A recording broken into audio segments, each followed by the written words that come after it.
Barnaby Jones, starring Buddy Ebsen. Also starring Lee Merriweather, with guest stars John Rubinstein, Hilly Hicks, Catherine Cannon, Joan Hotchkiss, Dennis Patrick. Tonight's episode, Dangerous Summer.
He's coming.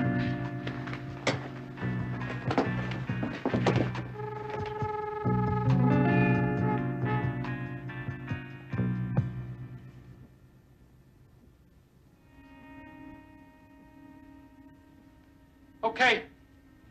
Whoever's in there, come out slow and easy.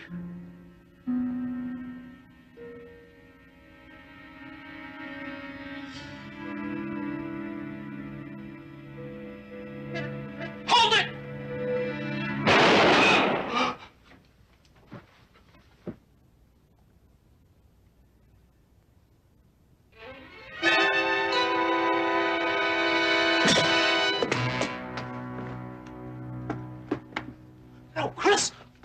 What are you doing? He shot Toby, didn't he? He said nothing like this was gonna happen. Nobody was supposed to get hurt. Toby. Chris, he's still alive. It burns like fire. You gotta get me to a hospital. Look, he's really bleeding. Chris, he's right. Nah. Hospitals ask too many questions. You're gonna be all right, Toby. You're gonna be all right. Chris, we can't take a chance with his life. Take it easy. You know enough to take a little bullet out. Toby, trust you, don't you, Toby? I am not a doctor. You're studying to be. That's right. And at the lab where you work, you have all the equipment you need. Chris, I don't know. You can do it. I would trust you to do it for me. It's okay, Warren. Like Chris said, I don't want to get you all in the soup. Attaboy, Toby. We'll put you up at my old man's lodge. You can hold hands with Michelle until you're well enough to go home. Now clear up all this gear and get Toby into the car.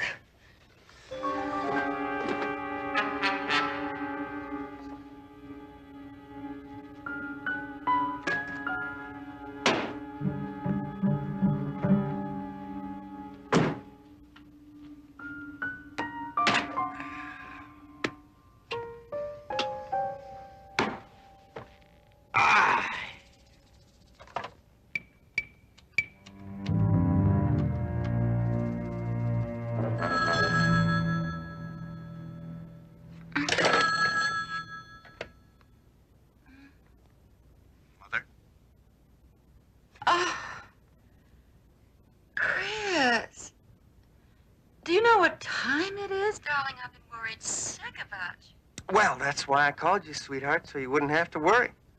Listen, some of the gang and I have decided to run down to Tijuana for the weekend, for the bullfights.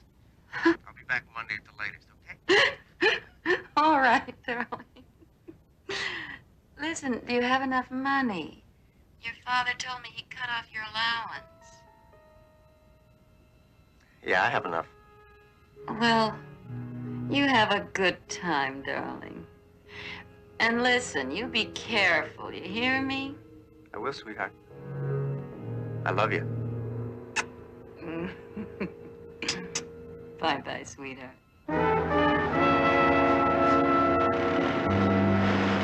Hey, Barnaby. I'm glad you could make it. Well, Milt is a lot bigger than the ranch house you built for marrying me. Believe me, Barnaby, that ranch house was just as big to me. My first real chance at something good. I appreciate it. Mary did too. We were very happy there. Betty said you sounded worried on the phone. Truth is, Barnaby, you're scared to death. You know Toby, my son. He's been missing since Friday. I'd been on a wilderness survey up north over the weekend. When I got in, the housekeeper was beside herself. She hadn't heard from Toby since early Friday. She called his friends? All that she knew. Toby's girl told her that he hadn't shown up for their date on Saturday. As soon as I heard that, I called the police and the hospital. Nothing, huh? Nothing. That's why I called Betty this morning, Barnaby. Look, Toby isn't the kind of a kid who'd go this long without getting in touch. That is, if he was able. Well, Milt, maybe you're looking on the dark side of this thing. Barnaby, since Toby's mother died, that boy and I have been close. I know he would have called. Well, maybe you better give me the name of the young man's girlfriend. Carol DeLine. She's a good girl. She lives at the University Apartments. She's an engineering major, like Toby. Would you happen to have a picture of Toby that I could borrow?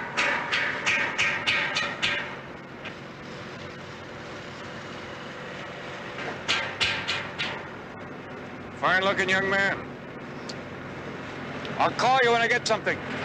Thanks, Barnaby.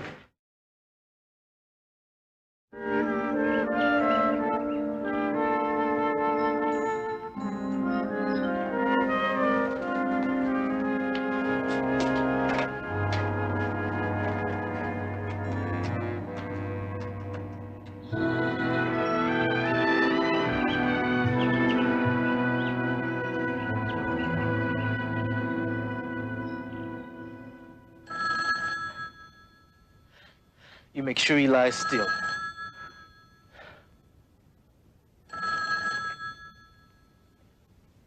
Warren, this is Chris. Oh, boy, am I glad you called. Why, what's the matter? Toby's worse. The bleeding started all over again. Well, that's to be expected. The guy just had a bullet taken out of him. You did a good job. Don't worry. Chris, it's been over 2 days and his fever's still very high. Now, it could be an infection, it could be tetanus, or 100 other things that I just cannot handle. Warren, you're thinking small again.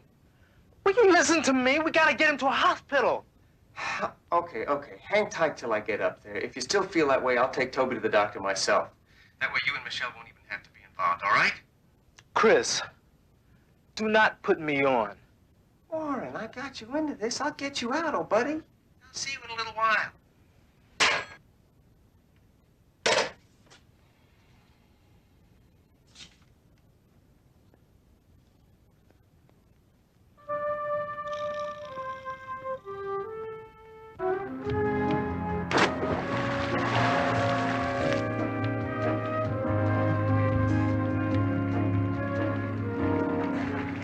Gil, you'll have to concentrate and straighten out your entry.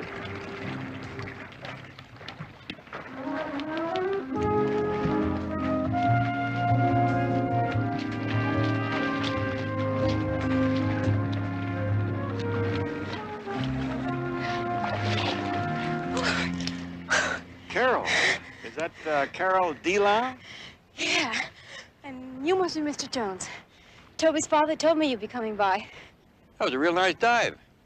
I'm afraid it won't rate more than a 6 from the coach. Well, I've always felt that a girl should be rated on how she looks out of the water, not how she looks going into it. With that smile, you'd rate a 10 anywhere. You sound just like Toby. He doesn't go in much for diving either. But, he did promise he'd come watch me compete last Saturday. Any idea where he spent Friday night? Mr. Jones, Toby and I are close. Very close. But you might as well know right now that we do not share the same friends. I just do not fit into the same circle. Maybe you don't want to. Oh, no, it's not that. I tried, really. It's just that most of the time, Toby's so level-headed. But when he's around his friends, well, he's trying so hard to prove that he's in, that he is out as far as I'm concerned.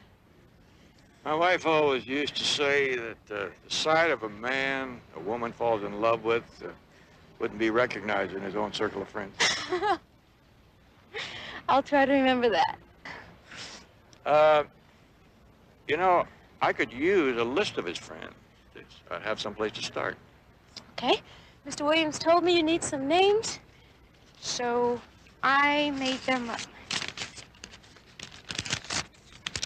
Oh, Mr. Jones, when you locate Toby, tell him that I am upset and very angry.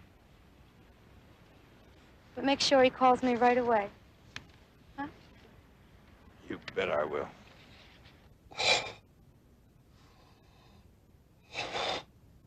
You see, Chris? I told you. Toby's been like that ever since you called. Warren, you gotta keep your head. I told you I couldn't handle it. Now, what do you want me to do? Well, first, I just want you to relax a little bit. Come on. Come over here. I'll make you a drink. Look at you. You're so serious. I can't wait till you hang your shingle out. Dr. Warren Claxton, specializing in catastrophic diseases only. Hey, come on. I'm not that bad. Well, isn't he? Tell him. You should have a long beard down to here. Panic really doesn't suit you, Warren. Now, listen. If we take Toby to the hospital, they're going to know he's been shot, right? Probably. All right. The moment that happens, they automatically call the police, and those guys are going to bear down on Toby very hard. Now, do you want to put him through that? Put it like that, I don't know. Now, I'm perfectly willing to take him down to the hospital, but they're going to know I didn't take that bullet out of him. And I just don't know how long Toby can keep from telling him who did. You see, we could all wind up in jail. It's Warren's decision, baby. Hey, now, wait a minute. The only reason we picked your old man's place is because you said if we got caught, we could give the money back and he'd never press charges, right? Yeah, that's right. So why don't we give the money back? Because Toby has been shot now. It's a whole new ball game. And the general being what he is, he could throw the book at us. Forget about jail. You could kiss off medical school, everything you've been working for. I don't care. I still say we take him to a hospital, and I mean right now. Warren. Toby.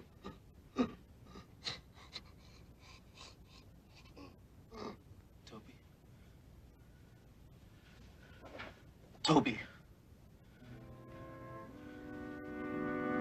Toby. Forget it, Warren. He's dead. Toby. Toby! Toby!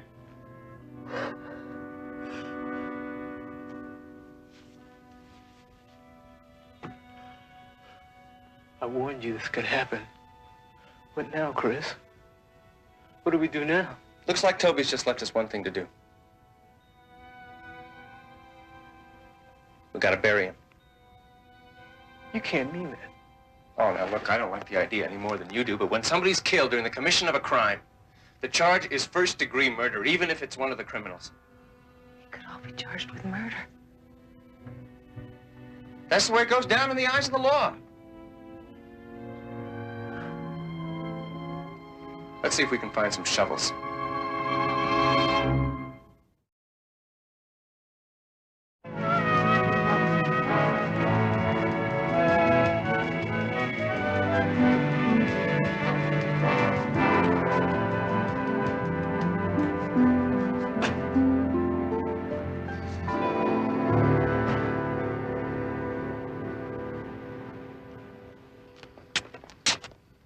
Chris? Darling, this gentleman is a private detective, Barnaby Jones. How do you do? How do you do? This is Michelle Simons. How do you do? Hello.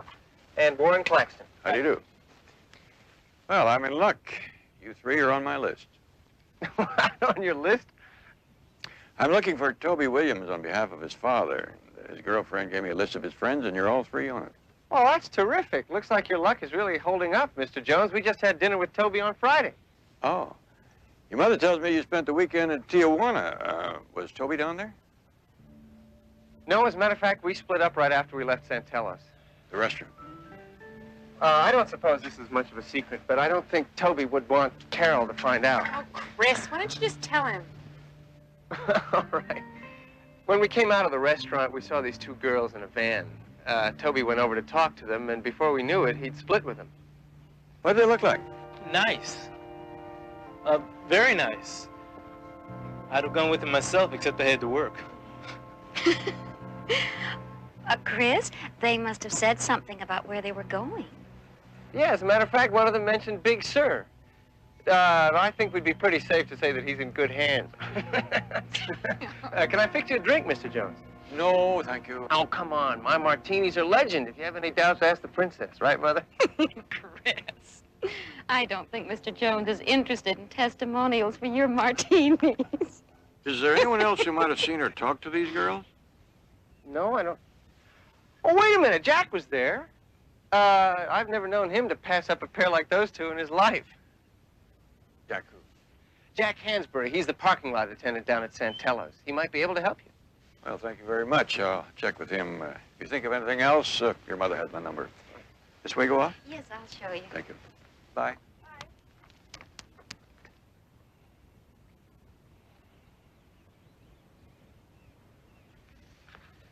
Why did you do that? Why did I do what? I thought we handled it pretty well. Baby, you were terrific. Well, look who taught me. Warren, you were pretty good too, but I gotta say, you looked nervous. You gotta cool it down a little bit. Why did you have to give him Jack's name? You know as well as I do that there was no van and there weren't any girls. Jack Hansbury, please. It's a small detail, just a detail. Hello, Jack. Hey, old buddy. I got a job for you. Oh, yeah, sure. I remember those two chicks. One of them was a blonde and the other was a brunette. Out of sight. Attractive, eh?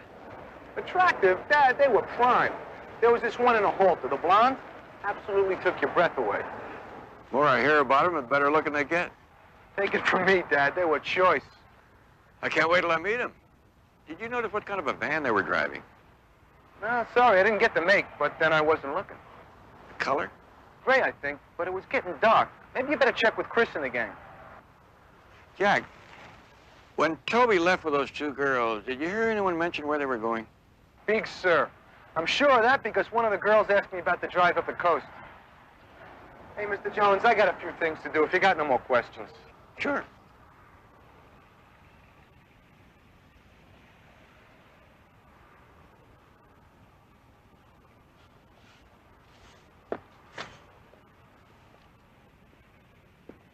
My name is Barnaby Jones. Were you working here last Friday night with Jack? I was, and I heard all the questions. I take it you didn't like the answers? Blue smoke. What? I don't know what the joke is, but Jack's giving you a real snow job. Well, I like a joke as well as the next fella. If it's good, I'll even pay for it.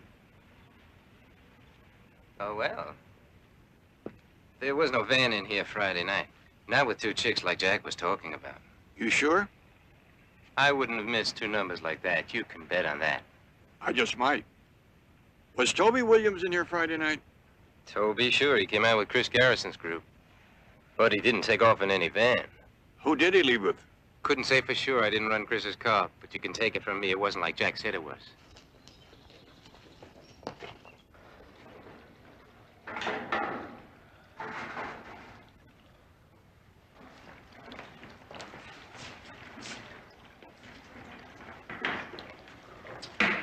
Mr. Clarkson? Oh, Mr. Jones. What can I do for you? Just a couple of questions. Go right on with your work. I like to see a man at his work. My uncle used to say there's only one thing lazier than a man who wouldn't work, and that's a man who couldn't stand the sight of it. Well, you got the wrong office, Mr. Jones. This is physiology, not philosophy. I never was good at spelling. I really came just to check my hearing. I did hear you say earlier that if it hadn't been for this job, you would have gotten into the van with Toby and the two young ladies and taken off? Yes, sir. You can ask Jack. I'm sure he'd tell you the same thing. Oh, he heard and saw everything, including the dots over the eyes. Well, then I don't understand what the problem is. Well, there's someone else who said it was a lie. Well, maybe there's someone else just didn't see. He didn't see the van, he didn't see the girls, and he's certain about it. Well, then he's mistaken. Maybe. And maybe you're the one who was making the mistake, son. It's a tough road to hoe to become a doctor these days, especially if you're working your way through school. I admire any young man with the courage to do it. Mr. Jones. Seems to me that you are risking an awful lot for one small lie. I've told you everything I know. I have witnesses. Witnesses can make a small lie into a large lie in a very short time. Now, where did Toby go Friday? Are you finished, Mr. Jones? Only if you are, son. If you change your mind, give me a call.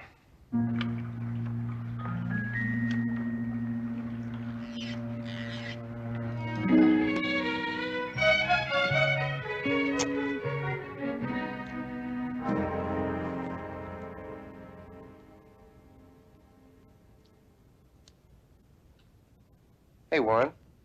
What are you doing here? Patio door was open. Well, why aren't you at work? Barnaby Jones came to see me this afternoon. So, you stuck to your story, right? Yeah. But he knows it's a lie. Somebody at Santello's told him that there was no van.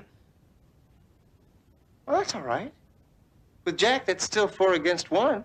Relax, sit down. I don't know about you, Chris. I let you talk me into the robbery because I needed the money. But ever since Toby died... Now, wait a minute. Come on, buddy. Have a little style. Have a little imagination. Now, that detective can't do anything to us that we don't do to ourselves. That's exactly it, Chris. I haven't been able to sleep since it happened. Look, maybe we ought to go to the police. Hey, wait a minute. Have you forgotten all about medical school already? You have money now. Come on. That doesn't matter. Michelle, will you tell the man what matters, please? Warren, I'm only thinking about you. You deserve something for all of the work that you put in. Look, if it's Jones that's bothering you, that's fine. Michelle and I will check him out. His family, his friends. There's got to be a way to pressure him out. No, Chris. I just can't carry it around with me anymore. Look, if we go in ourselves, maybe the court will go easier with us. I came here to give you and Michelle a chance to go in with me. Go in with you? Warren, you are the most gutless, the most stupid... Okay, Chris. That's the way you want it. That's the way you got it. But you can't say that I didn't give you a chance. Warren? Warren! Warren? Warren? Hold up. Warren, stop it. Never. I made up my mind. Now leave me alone, Come will on, you? Look, I'm sorry. I'm sorry. I didn't mean what I said in there. I take it back, okay? Listen, I'm going to ask Michelle to fix us some drinks and maybe some dinner, and we'll just sit around and we'll talk over No more talk, Chris. Look, I've made up my mind. I'm going to the police right now.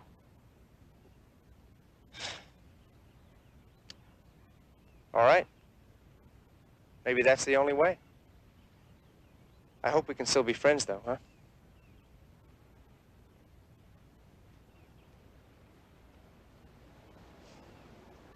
Gee, I'm just sorry it had to work out this way. I'm sorry too, Chris, but it's just the way it is.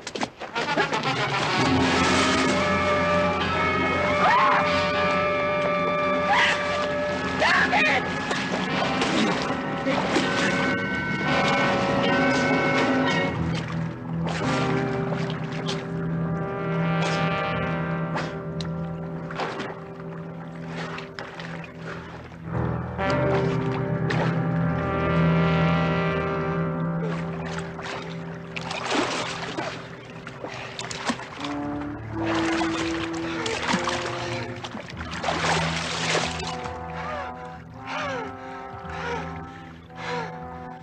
get some trunks from the house. Is he? Yeah, he's dead. Hey, you still with me? Just tell me what to do. All right. First, we dry his things in the dryer. But don't worry, by the time I'm through with him, there won't be any more questions about poor Warren. I'm not worried. I'm scared, but I'm not worried. I always knew you were the best of them, baby. From now on, it's just you and me together. All the way.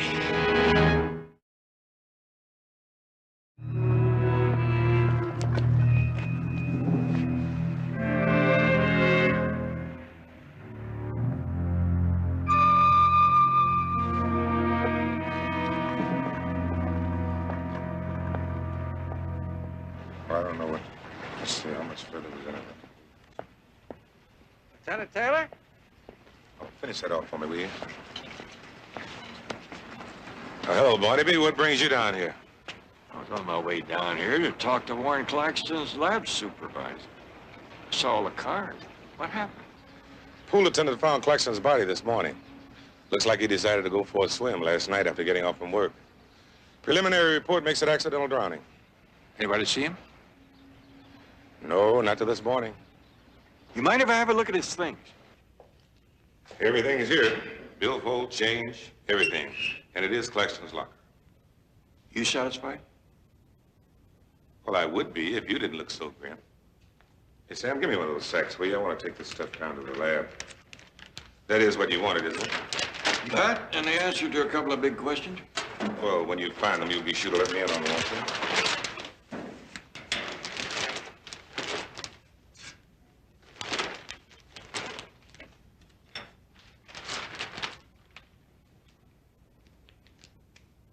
Barnaby, what are you doing?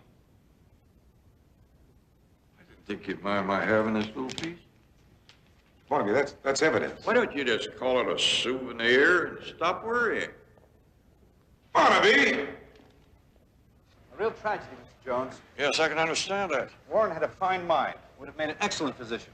It's all he dreamed about, you know. You know, that's funny, because yesterday his mind seemed to be on something else. Tell me, Dr. Ronson, was there any surgical procedure performed in the lab yesterday? Monday? No. We were doing an inventory on a new shipment of animals. Why? Well, when I interrupted Warren, he was autoclaving a tray of surgical instruments. Could they have been left over from Friday? Our procedure is to sterilize everything before we button up the lab for the weekend. Yeah, that's what I figured. He's working with a black bag. You think I could have a look at that? Of course, it could be Warren was working on a project on his own time. Precisely what I had in mind.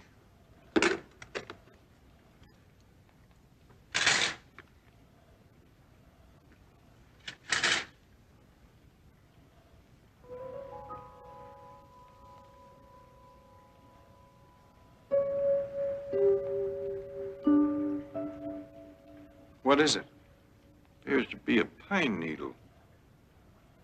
But from where I'm standing, Doctor, it looks taller than the whole tree. How are you doing with Luther Burbank? Very well. Species Abies concolor, white fur. Usually found in good winter forests at 6,000 to 9,000 feet. And that tells us? Well, it's fresh. It tells us that Claxton must have spent the weekend somewhere in these altitudes. Well, one thing for sure, he didn't pick up that pine needle in Tijuana. Eddie, you got any dope on this? The university says the pool is automatically kept at a constant pH of 7.4. Moisture I extracted from the heel pad from Claxton's shoe had a pH of 7.8, not 7.4. But he wasn't wearing his shoes when they found his body. But he could have been wearing them when he was drowned. What conditioner did he use in the university pool? Sulfanic acid. Not in here. Cyanuric acid. Same conditioner you find in the tablets used in private pools. Do you think Warren Claxton was drowned somewhere else and then taken to the university pool? As sure as a scratching dog thinks he has fleas. Betty, call Lieutenant Taylor. Get the pH of the water found in Claxton's lungs. Oh, and check and see if you can find out what label was in those swim trunks he was wearing? We buy a lot of things at Peroni's. My wife has a charge account there. I can't see how this can possibly concern Warren Claxton's death. Mr. Thurston, Warren was wearing a pair of Peroni swimming trunks when they found his body. Now, that's pretty expensive for a young man who's working his way through school. Well, we always keep several pair on hand for guests. Maybe Christopher gave him one. Why don't you ask him? Well, I haven't been able to locate Chris. I was hoping to find him up here. Mr. Thurston, do you recall having overheard Chris or any of his friends mention Toby Williams' name the last week? You're talking to the wrong person, I'm afraid. I'm not privy to my stepson's personal involvements. Well, like the spinster on our wedding night, sometimes we know more than we think we do. Yes. I'm sorry, Mr. Jones, if I seem distracted. It's not for any lack of concern over that young man you're searching for, but we had a robbery here last Friday night, and our own investigation is taking most of my time. Friday night? How much did you lose? Something over $200,000.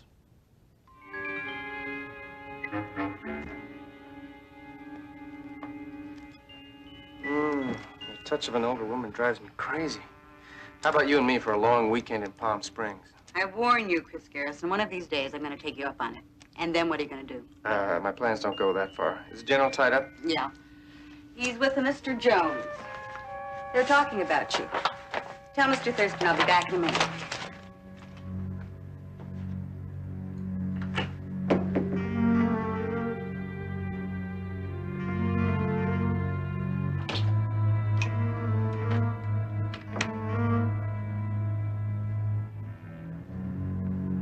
Before he was knocked unconscious, our watchman wounded one of the thieves.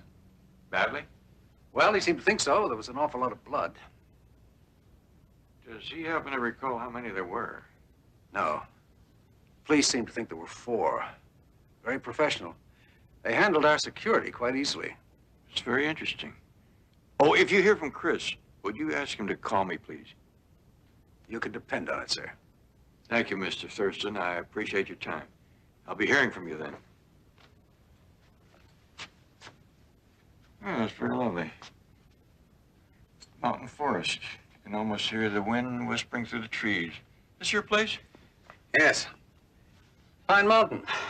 Tragedy is, with all the work, it hasn't been used in nearly a year. It's too bad. You know, I think 2 of the saddest things in the world are an empty house and a bobtailed dog. Neither one can let you know how happy they are. Thank you again, Mr. Thurston.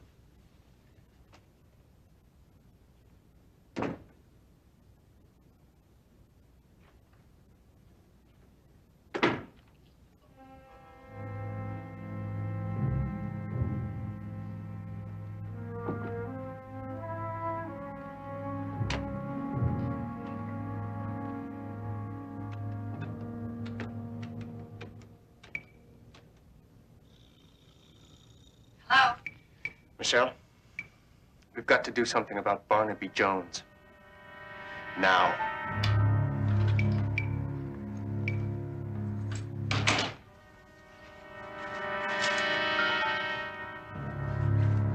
Eddie?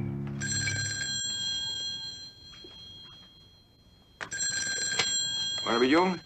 Mr. Jones, this is Officer Franco from the California Highway Patrol. Yeah? Sir, we have an automobile accident here involving a Mrs. Biddy Jones. Now, is that your wife, sir? Oh, it's my daughter-in-law. How is she? I'm afraid it's a little bit hard to tell right now, sir. She's still pinned under the wreckage. Where is she? Well, we're up here on Lipton Canyon Road, about a mile north of Wayland. I'm on my way.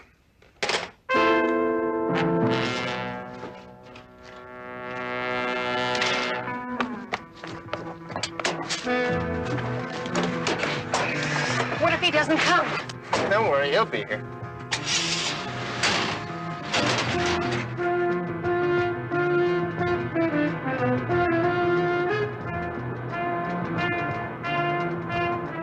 I told you he'd be here. At this speed, it's gonna be easy.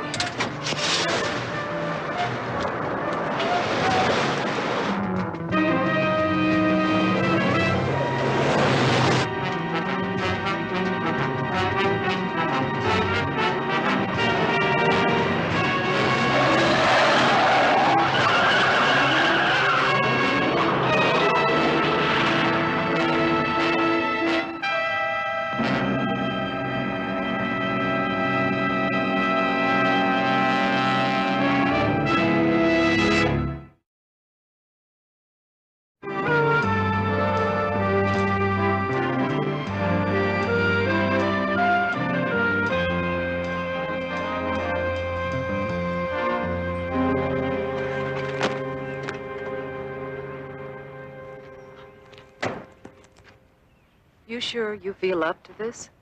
I'd feel a lot better if I didn't know somebody was trying to kill me. I feel so responsible. I mean, if I hadn't fallen for that wild goose chase they sent me on. There's no way of doing it. Like fur. That's the same kind of pine needle that you found in Warren Claxton's medical bag, isn't it? Uh-huh.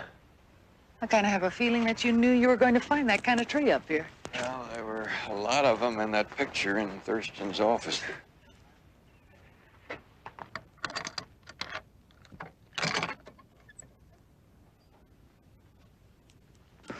Oh, it doesn't look as though anyone's been here for some time. Take a deep breath. Doesn't smell musty. Take a look in the bedroom.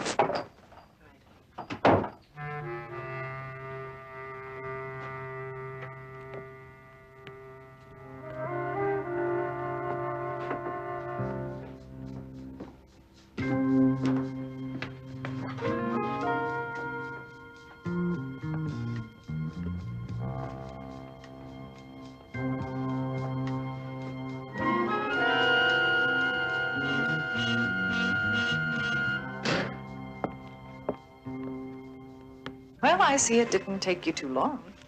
Still fresh. You want to try it? No, thanks. I'll take your word for it. Well, you know, one thing for certain. There's been somebody up here within the last 3 days. Thurston said that nobody used this place for months. You find anything? No, bedroom looks fine. Funny, though, the bed in there isn't stripped like this one. Now, why would anyone want to strip this bed?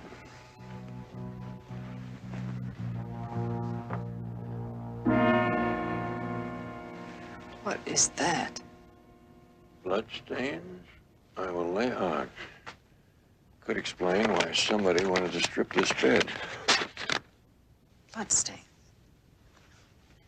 Barnaby, does this make any kind of sense to you at all? Well, could explain why Claxton was carrying the equipment that he was. He may have been treating someone up here. Do you think it was Toby Williams? I wish I knew it wasn't. But somebody went to an awful lot of trouble to stop my search for Toby. Why here? I mean, if he was injured, why not take him to a hospital? That's what worries me. The Thurston Company was held up on Friday night. Wait a minute, you're way ahead of me. One of the thieves was wounded. If this blood matches the blood from the scene of the crime, that may give us an answer. And if it matches Toby's blood type? I don't want to contemplate that yet.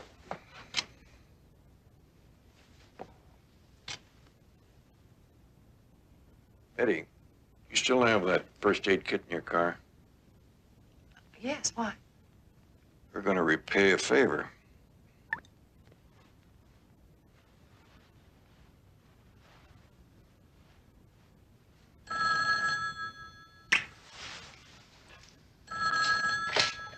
Hello? Yes, this is Miss Fallender from Fallender Real Estate. May I speak with Mr. John Thurston, please? I'm sorry he's not here. Oh, I say, that's too bad. It's rather urgent that I talk to him about the lodge. What about the lodge? This is Mr. Thurston's son. Maybe I could help you. Yes, Mr. Thurston has me keep a periodic check on the lodge, and, well, when I came up here this morning, I found some rather disturbing things. What kind of things? There are signs of someone using the lodge without first obtaining a key from me, but really what prompted me to call was these bandages I found. They're soaked with blood. I was going to call the sheriff's station and let them handle it, but No, don't do that. My father would never forgive me if I allowed a lot of people to go tramping around through the house, upsetting everything. Well, someone should look into it. Listen, you stay there. I'll be right up. Is he coming?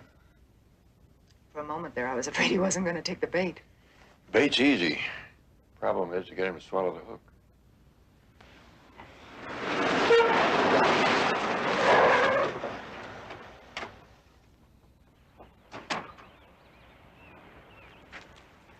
Oh, I say you made good time. I'm Joan Fallender. We don't have very much time, Mrs. Founder. You said you found some bandages. Oh, yes. Well, I left them right where I found them. I thought the sheriff wouldn't want anything disturbed. I'll show you. No.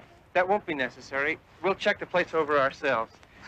We'll make sure to call you, though, if we need any assistance. Well, don't hesitate. We are always at your service. Well, thank you. It was very kind of you to drive up. My pleasure.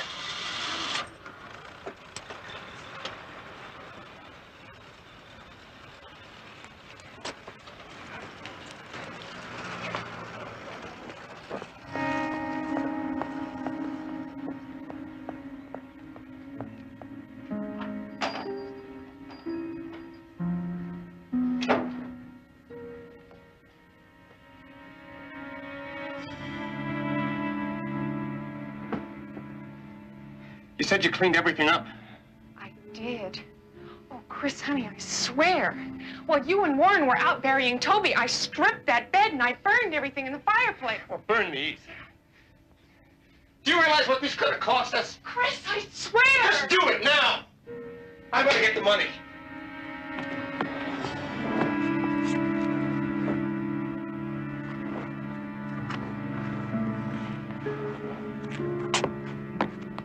We're on our way. Guess we were lucky. Looks like it's all here. Enough to pay for the lives of 2 people? Well, actually, there's enough to pay for 3. I gotta hand it to you, Jones, getting us up here. Very clever. My mistake. I really didn't figure guns were your style. I thought your line was more swimming pools and trucks. Never mind the bandages, Michelle. Those stains are just mercurochrome and iodine. Get his gun, Michelle.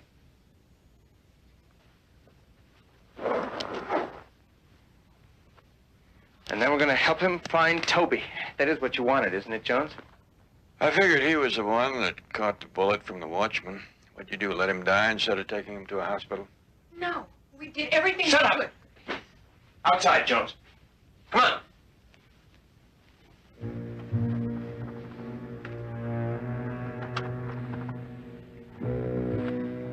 Hold it right there, Jones.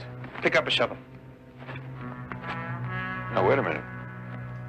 Man who's about to dig his own grave is entitled to know the whole story. I understand about the robbery. I even understand about Toby Williams, but why did you have to kill Warren Claxton? Because Warren was small. He panicked. I mean, he was going to the police. That's where he made his mistake. He should have had the police come to him like I did. Sheriff should be here in a moment. Ah, quit bluffing, Jones. Move!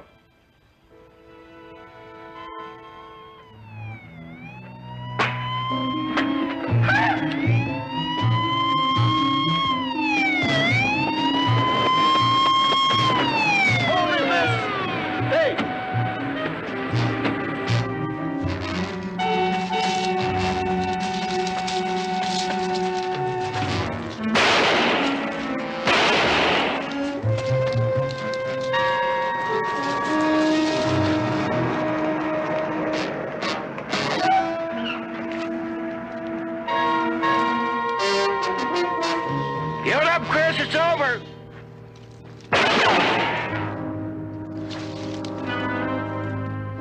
You're trapped, Chris. You don't have to play it all the way out.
Barnaby Jones. Starring Buddy Ebsen. Also starring Lee Merriweather. With guest stars Tom Skerritt, Dennis Cole, Sharon Spellman. Special guest star Audra Lindley. Tonight's episode, Image of Evil.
There is no escape.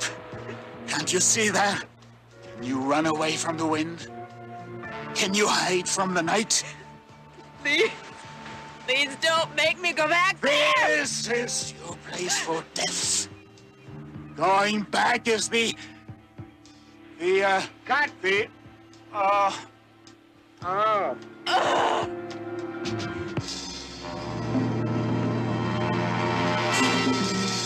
How many more takes are you gonna need?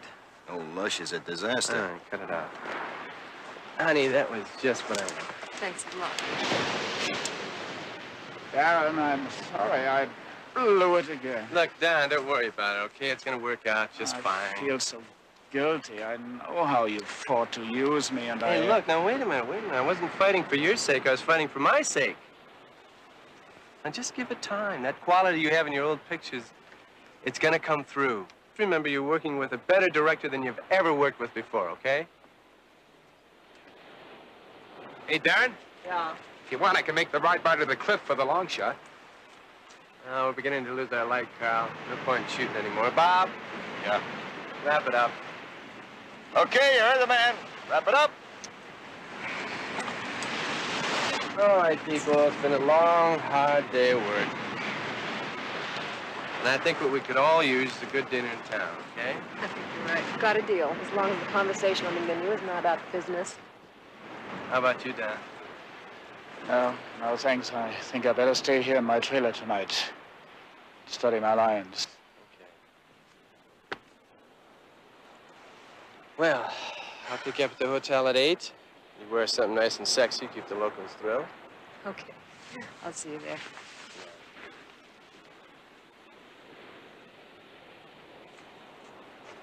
Today puts us exactly 2 weeks behind schedule. Darren, there is no way we can avoid going over budget. It's not just the budget, Phil. That old Lush is a disaster. He's ruining my picture. What can we do? I don't know. I just don't know.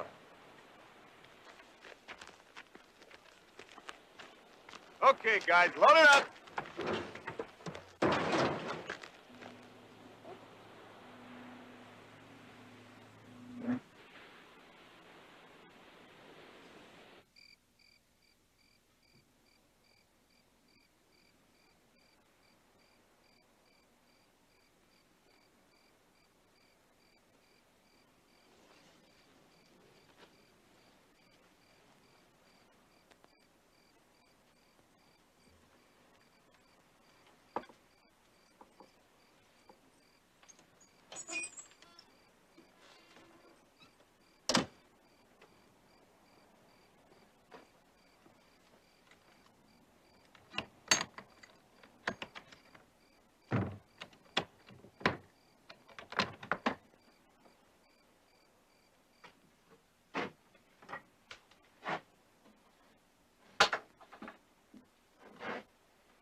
Hey, don't touch that.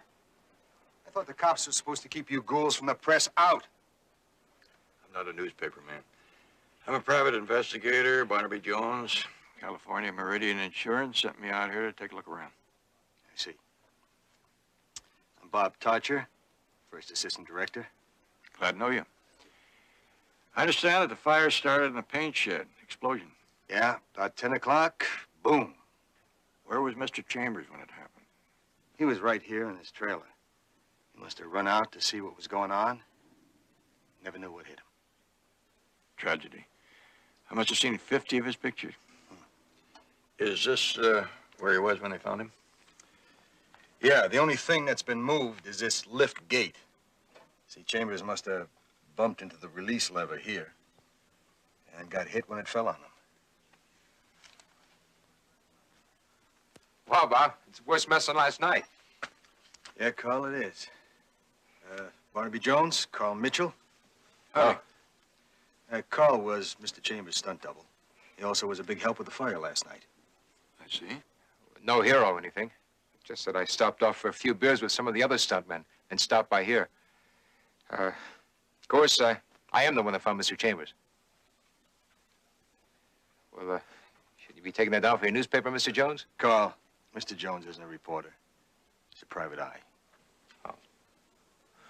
You know, Bob, we don't have to lose that much time on the film. I mean, I can do all the action sequences and long shots until Darren finds a new star. Yeah, Carl. You know, in makeup, I look enough like Chambers that, well, we could finish the whole picture. It's been done before. Yeah, Carl, never try to con an old AD, huh? Why don't you save that for Darren Addison?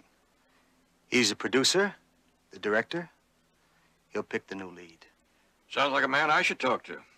Yeah, that's right. Excuse me, Mr. Jones, I got some work to do. Thank you very much, Mr. Torcher. Mr. Mitchell, these lights, were they on when you found Mr. Chambers' body? Yeah. And with the light from the fire, the whole place was pretty well lit up. Well, with all this light, it seemed odd that he would run into a truck that he shouldn't have had any trouble missing. Well, we found an empty bottle of scotch in Chambers' trailer. Wouldn't be the first time he was drunk. It wouldn't be the first time that odds lost out to circumstances either, although it doesn't happen too often. You saying it wasn't an accident? Well, Mr. Chambers' life was insured for $1 million and the movie for much more than that. Pretty expensive circumstances. Where would I find Darren Addison? Oh, he's at the castle. The castle?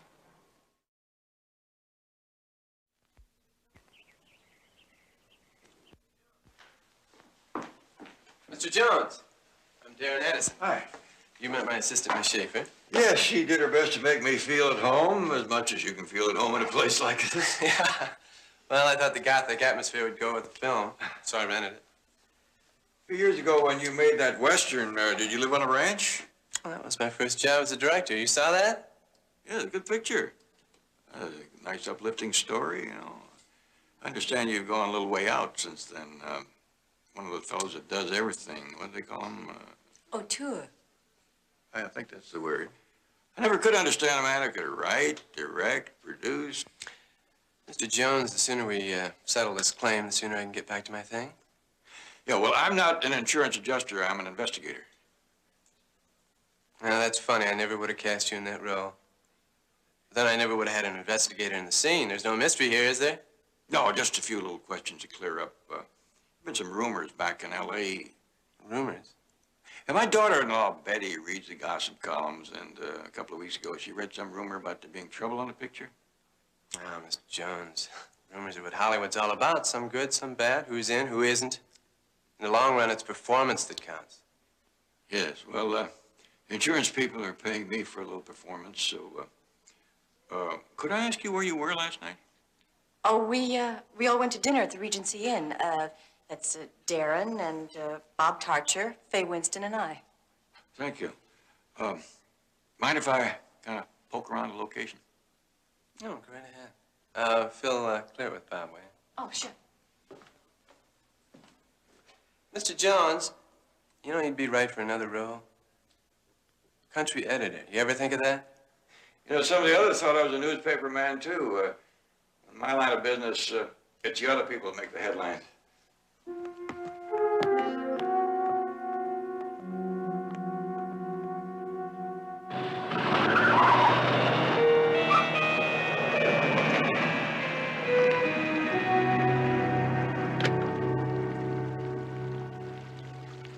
Darren, can I talk to you? Some other time. Look, I know what happened last night. Chambers' death was no accident. You were there.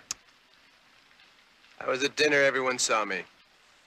Listen, I know how you feel about what the old man was doing to the picture. But don't worry, I don't plan to tell anyone. What do you want, Mitchell? Just a chance to show you what I can do. Chambers' part. Get out of the way. I'll drive right over you. Come on. All right, I'll just have to tell the sheriff what I know. Mitchell, wait a minute. You really want the job that bad? That you would try to blackmail me for it? That's a crazy bluff. You know that, don't you? But all good actors are crazy. All right, we'll test you today. But you better be another Olivier.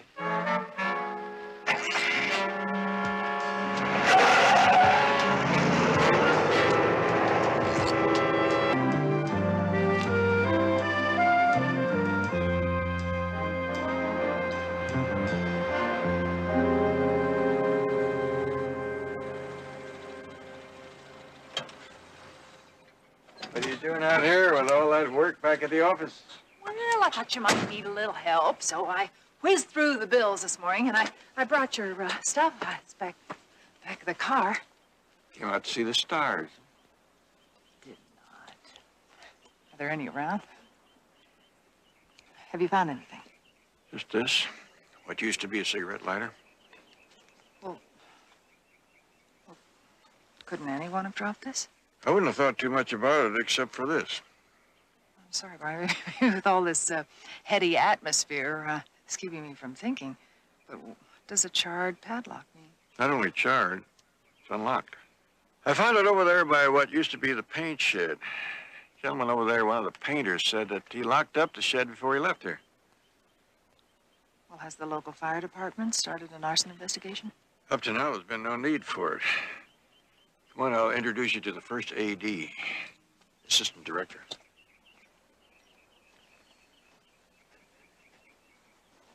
Mr. Tarcher? Mr. Jones? Kind of busy. I got a screen test to set up. Oh, well, this is kind of important. Do you have the key to the paint shed?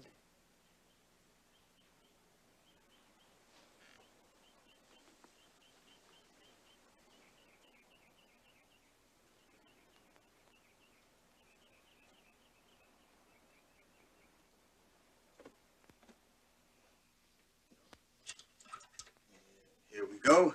Paint shed. Thank you.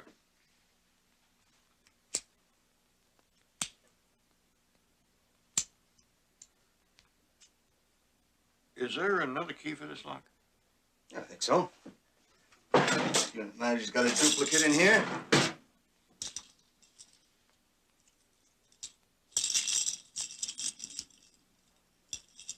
That's funny. The duplicate's gone. Well, thank you, Mr. Tarcher. You've been a big help.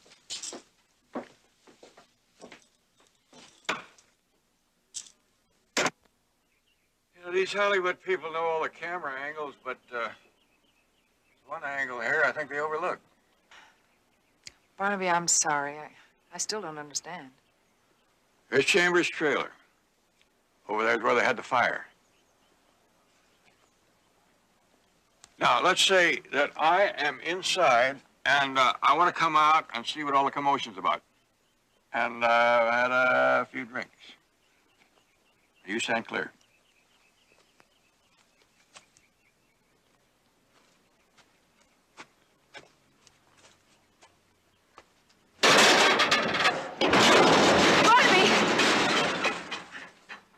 All right, Betty. Now, you see what I had to go through just to hit the lever? Yeah. That's only half the problem. Having hit the lever, how did I arrange to get under the lift gate before it fell? You think someone else released the lever? If somebody set the fire as a diversion to get Chambers out of the trailer?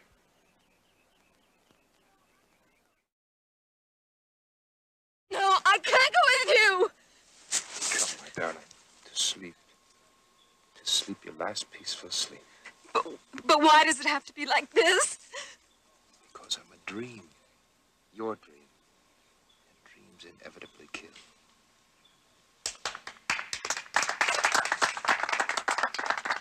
Oh, Carl, you were fantastic. I'm so happy for you. You were really great. Darren? Hey, Darren, what do you think? Darren, you've got yourself a find. Bob, get that film in the studio right away. I want that man's name in a contract tonight. Thank you, guys. Come on, Carl. Was it right? Was it what you wanted? You did your thing, Carl. You can be proud of it. No, really, Darren. Come on, Carl. We have all sorts of details to work out. Do you have an agent? No, I don't. Oh, it's really wonderful. Thank you. Thank you very much. Mr. Addison? Yes. I'd like you to meet... Ah, your daughter-in-law, the one who reads Hollywood columns. How do you do? It's an honor to meet you, Mr. Addison. Oh, this is all quite a treat for me, but I must admit I didn't expect to see the birth of a star. Well, it's not the birth that counts, it's the maturity. And Carol's talent won't have that until I bring it out of him. Mr. Jones, did you find the answer to your rumors yet? Well, it could be more than rumors. I may have found a murder. Oh, come on, Jones, really. All the murders are in her script. I know, but the happenings surrounding the death of Mr. Chambers could be just as clever. What time was it you said that you and your friends had dinner? Mr. Jones, you may not be a newspaper man, but you're making me wish you were. How's that? Well, you see, I still am not speaking to them. It's a pleasure meeting you.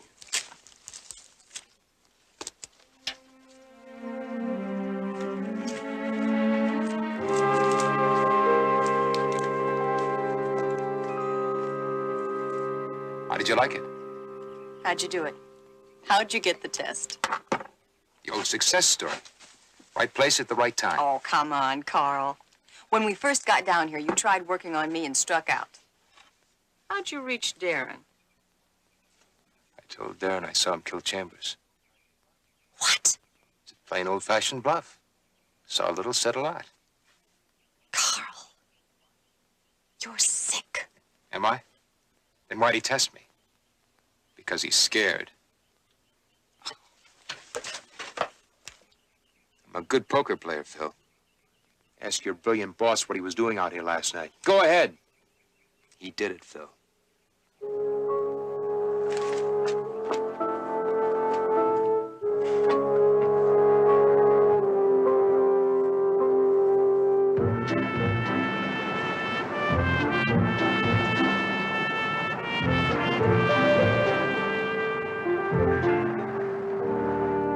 Yeah, sure. I waited on the Hollywood people last night. Let's see, there was Miss Winston and Darren Addison and his girl Friday. Oh, and that Tarcher fella. Miss Winston has a suite here, you know. Oh, I didn't know. Well, you have a good memory. How long did the dinner last? Oh, they're very sophisticated people. Before dinner drinks, after dinner drinks, wine. They must have been here for 3 hours. I don't know, sometime after 11. Anybody leave early? You know, I had a lot of people to serve. Gotta hustle if you want to make a buck. You know what I mean. Funny thing about these Hollywood people, small tippers. Like, I should be so happy serving them, who needs money? I take it you didn't like them. Well, let's say that when they talk to you, you ain't really there. Too busy waiting for the phone to ring. The phone? Yeah, that Addison guy, he must have been born with one in his hand. Big man. You took some calls? All evening. Sent the veal back because it got cold. Like it was my fault. You got any idea how long it takes a hot plate to get cold? Where did you take the calls? Out there. Acted like it was some kind of a Skid Row joint when I told him we don't have table hookups. Well, I guess a man with connections gets used to them. Thanks. Thank you. You know, I don't know why they call it Hollywood. According to Switchboard, most of those calls came from Beverly Hills or Burbank.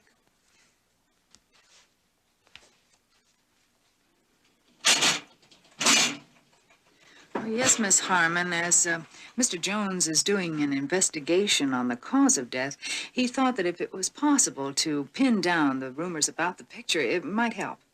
Well, I do believe you've piqued my interest. With all this investigating going on, maybe I better get up there myself tomorrow. But the information. Don't you worry about that now.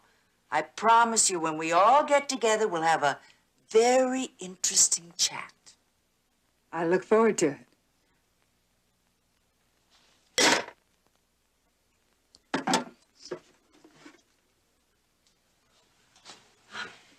That gossip columnist of yours have anything to tell us? Mm-hmm. She said I piqued her interest. She's coming up here tomorrow personally. Piqued? Look, I'm not one to go running the contract, Ross, but I do have creative control, and I want Mitchell for this film. Well, at least consider him, will you, Ross? Ross? Let me guess. He's interesting, but not right for the lead. Was that Ross's line? He's been reading those books about old moguls. Said I promised him an established star, and he's making a list of availables for me to pick from. And if you don't want any of them? Well, there's no picture. It's going to be tough on Mitchell. Do you want me to talk to him? No, I'll talk to him. Why don't you go up and get some sleep? I gotta think this thing through.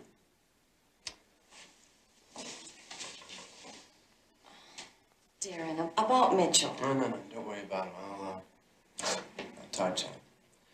I'm so used to turning people down, I'll have him smiling by morning. How's that, huh? Yeah, good night. I don't believe it. The studio couldn't have turned me down. I'm sorry. Sorry? Oh, no, you're gonna do more than just be sorry, Darren. You're gonna give me that part. Look, Mitchell, you're not listening to me. I tried. I've done all I possibly could. Not quite all, Darren. You haven't gone to prison yet. And you will if you don't figure a way. Look, there are gonna be other pictures, other parts. Now, you got my word, all right? So did Chambers. You want me to tell that Mr. Jones just how you kept it? Don't talk nonsense. Nonsense? Is that why you're sweating? You want me to describe it for you, Darren? Or maybe I should act out just how you started the fire, work the liftgate. Hey, you know, it is kind of funny. The great Darren Addison in prison. Hey, Darren. I know. You could always start a little theater group.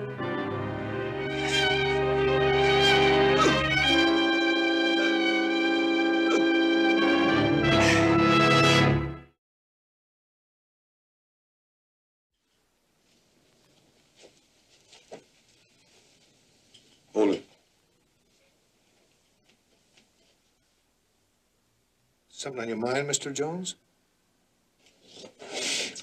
Oh, poor Carl. All right, let's get him out of here.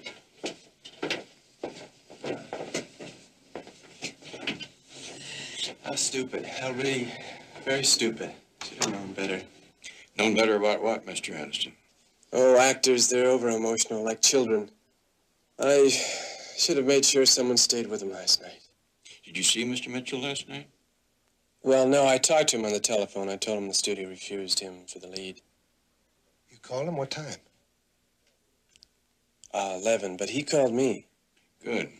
The switchboard ought to be able to confirm that. Help fix the time of death. Oh, I don't think so. Carl called from a payphone, didn't he, Darren? Yeah, he was too nervous to stay in. I shouldn't have told him. You were with Mr. Addison when he received the call? Yeah, we were working very late on the script last night. Look, you mustn't blame yourself, Darren. You were very gentle with Carl. Well, I guess we better go, Phil. Sheriff, if there's anything at all I can do to help, please don't hesitate to call.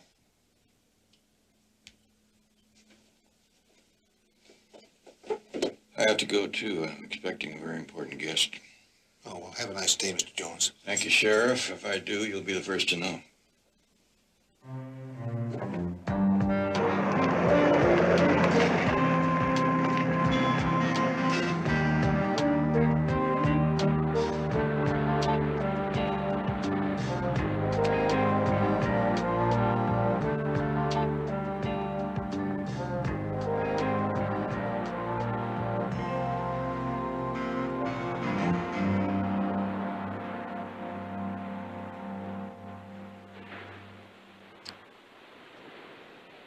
I don't know how to play it, Phil.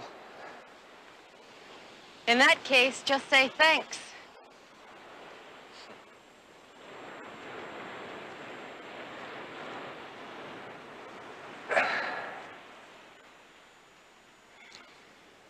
You lied for me. Why? If they put you away for murder, where does that leave me? Murder. You can't believe that, Phil. You're a fine director, Darren. But let's face it, you're not much of an actor. Carl told me he was blackmailing you. The sad part is, if you'd taken me into your confidence, I could have told you he was bluffing. That was all an act? Carl was truly a fine actor. As good as you're going to have to be if you want to keep them from nailing you.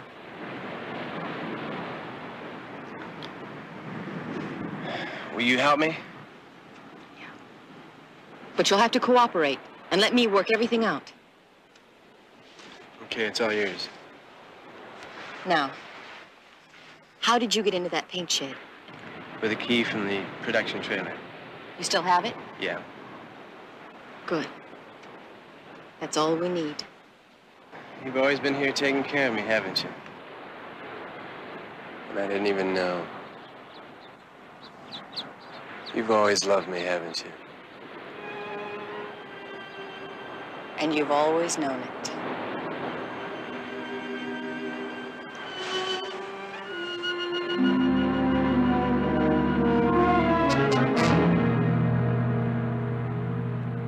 Barnaby, I don't understand. You don't mind my calling you Barnaby, do you? I mean, it's just so much more on team. But anyway, I don't understand why I've never seen you in L.A. Well, Miss Harmon, maybe we move in different circles. Call me Iris, please. Do you know, I've never met anyone like you. I've never met anyone so, well, so people. Miss Harmon, And that's a compliment coming from me. Believe me, any of my readers can tell you that, because you just don't meet very many real people in Hollywood. Isn't that right, Betty? Betty. And she's absolutely right, Barnaby. well, in that case, thank you, Miss Harmon. Iris. But weren't we going to talk about some other people? Well, according to my sources, the trouble on this film went a lot deeper than the late Mr. Chambers. It's true, he was terrible shape and getting worse every day, but he was also having a really bad effect on the enfant terrible. What kind of an effect? Well, he was shaking Darren's confidence. Not that it couldn't use a little shaking, but that doesn't help the making of a film very much, does it? And from what I hear, Image of Evil is a bomb. A bomb? El Stinko. They tell me that the studio bosses are absolutely loathe the dailies. Dailies, that's the film footage that they shoot every day, you know? Anyway, they tell me that before Mr. Chambers' death, they were seriously considering firing not only him, but Darren Addison as well. Does Mr. Addison know that? Well, he should. I mean, the rumor mill works both ways, you know? Just how serious is that to be fired from this one picture? Oh, darling, for Darren, it's a disaster. I mean, this is his first big-budget film. Now, if he blows this one, he'll probably never get a big production again. It's a pretty powerful incentive to make some changes, don't you think, Barnaby? Yeah, well, now he'll be able to make all the changes he wants to. Well, I mean, after the insurance company pays off the studio, he'll be able to start all over again from scratch. With everything, including a new star. That's interesting. It's very interesting, Miss Harmon. Iris, remember? Iris. Oh, Barnaby, you haven't heard anything yet. I have the most delicious, nasty little stories to tell you.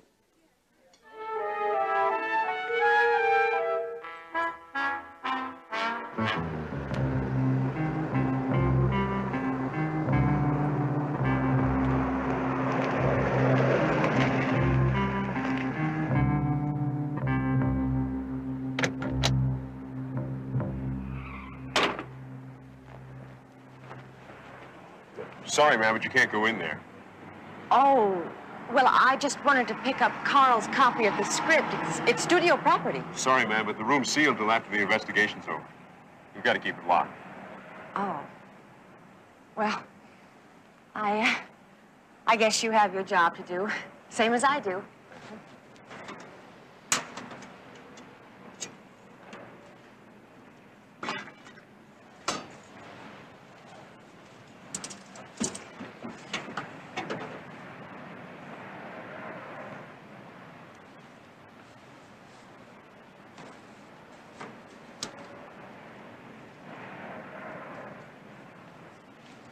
Weren't you directing traffic while we were shooting near town the other day? Yeah, it was. Nice of you to notice. Well, that's part of my job, too. Noticing an interesting face for movies.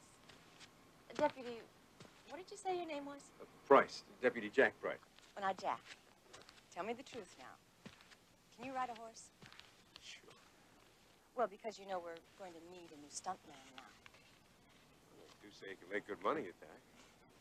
Couldn't be any more dangerous than being an officer of the law.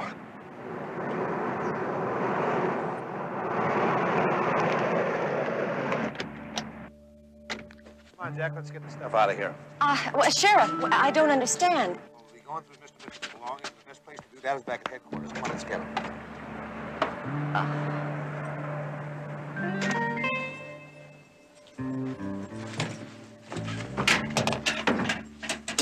Better check the bathroom. All clear.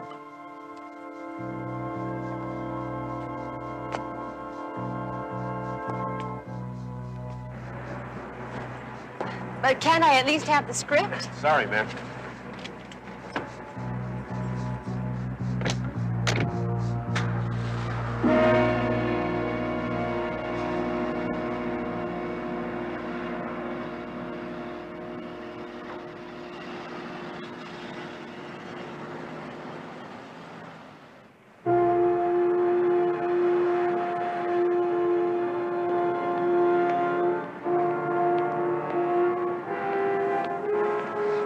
You did it? Walk in the park.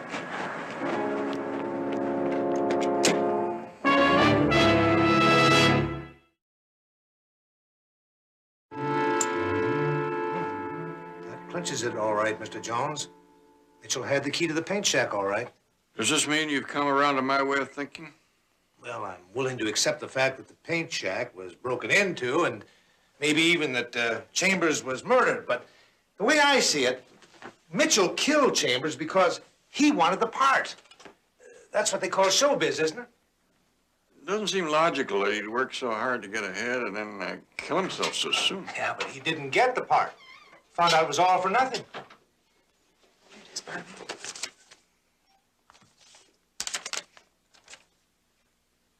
Thank you. What kind of a knot would you call this? Oh, come on, Jones. It's a slip knot, of course. Coroner's report said that Mitchell had a tattoo on his arm, USN. Seems to be any sailor would know at least 6 knots would be more efficient than this one. I checked Mitchell's insurance record, Sheriff. He was in the Navy for 3 years. You mean to say you think Mitchell was murdered, too? Maybe. I could just explain how this key got in his wallet. That room was sealed off. My man wouldn't let anybody get past him. Only person who tried was that gal who's been hanging around with Addison. Phyllis Schaefer? Uh-huh. May I use your phone? Yeah, go right ahead. Look, we can pick her up if you want to talk to her. No, not yet. Sometimes the best results don't come from the lever that you've got, but who you select to pull it. Darren, I know what a pain the press is to you, especially my kind of Well, press. Iris, you keep coming around with that good gossip and we could become the best of friends. Your information is accurate, right? Well, it comes right from the horse's mouth. According to Barnaby Jones, his investigation is over. Both he and the sheriff agreed that Chambers was murdered by Carl Mitchell? That's the official word.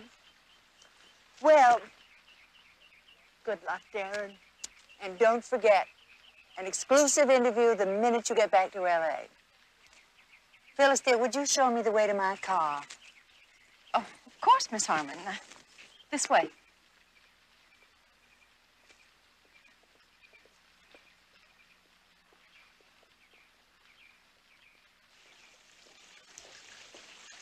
Thank you, Phyllis. You know, dear, I'm really very impressed with you. I think you're taking this awfully well. You're a very strong young lady. Strong? What am I being strong about? Oh, darling, I'm sorry. Well, I thought you and Darren had made the decision together. Wait, what decision are you talking about? Well, the decision to take the studio pressure off Darren by... Oh, look, dear. One of my most reliable sources just called to tell me that Darren had spoken to the studio this afternoon, and he had agreed that you were to be taken off the payroll. I don't know who's going to replace you as his assistant. Maybe that pretty little script girl they tell me you have. Oh, well, bright girl like you, I'm sure you'll find something else.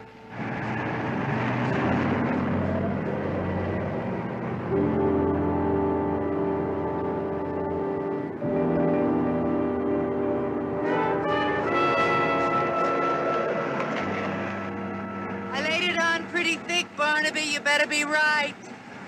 We'll soon know, Miss Harmon. You've been a big help. Iris. And don't forget you owe me a dinner. If you don't call me, I'll call you.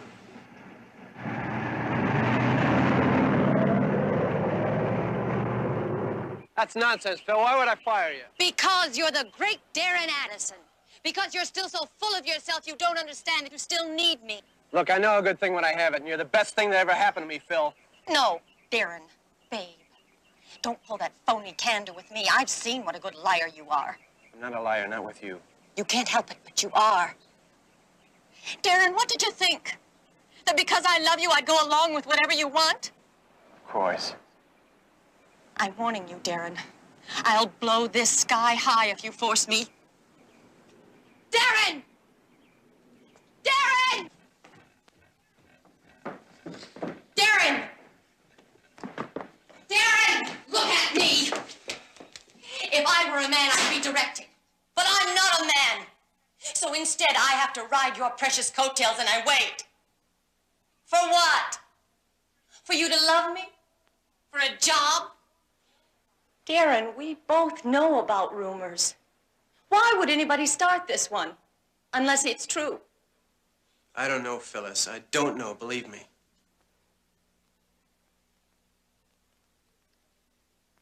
I would have done anything you asked. All I wanted in return was to be along for the ride.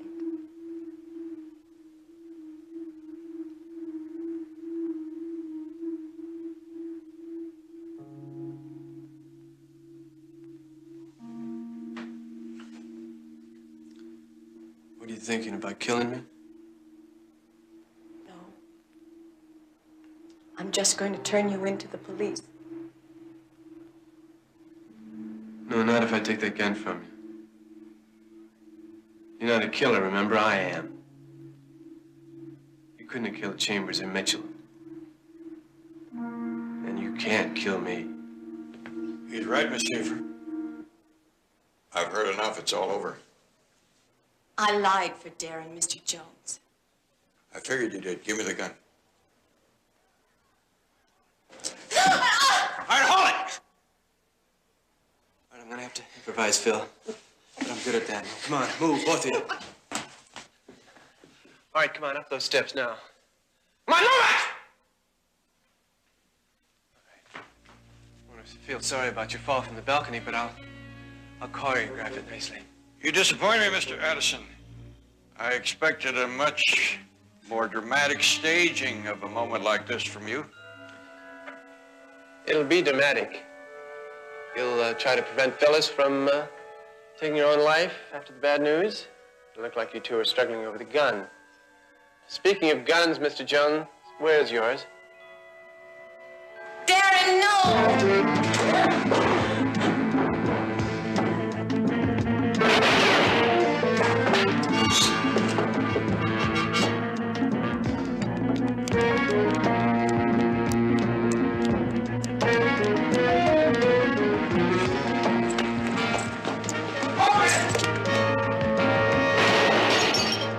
You trapped, Mr. Jones, throw your gun out!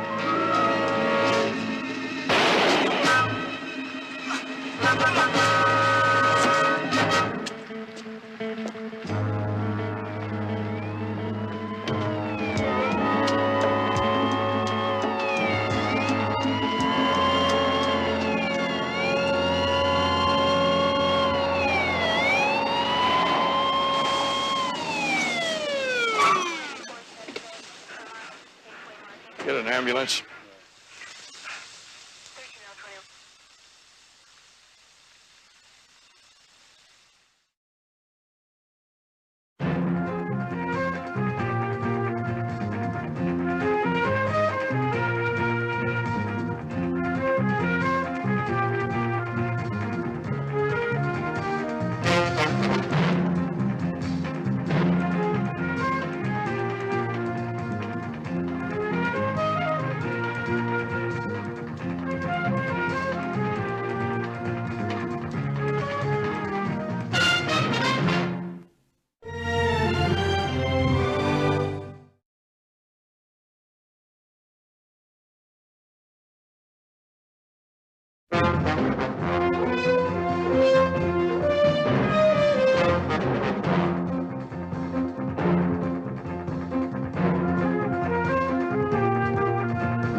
Barnaby Jones, starring Buddy Epsom, also starring Lee Merriweather, with guest stars Shirley Knight, Jane Elliott, Quinn Redeker, Joshua Bryant. Tonight's episode, Fantasy of Fear.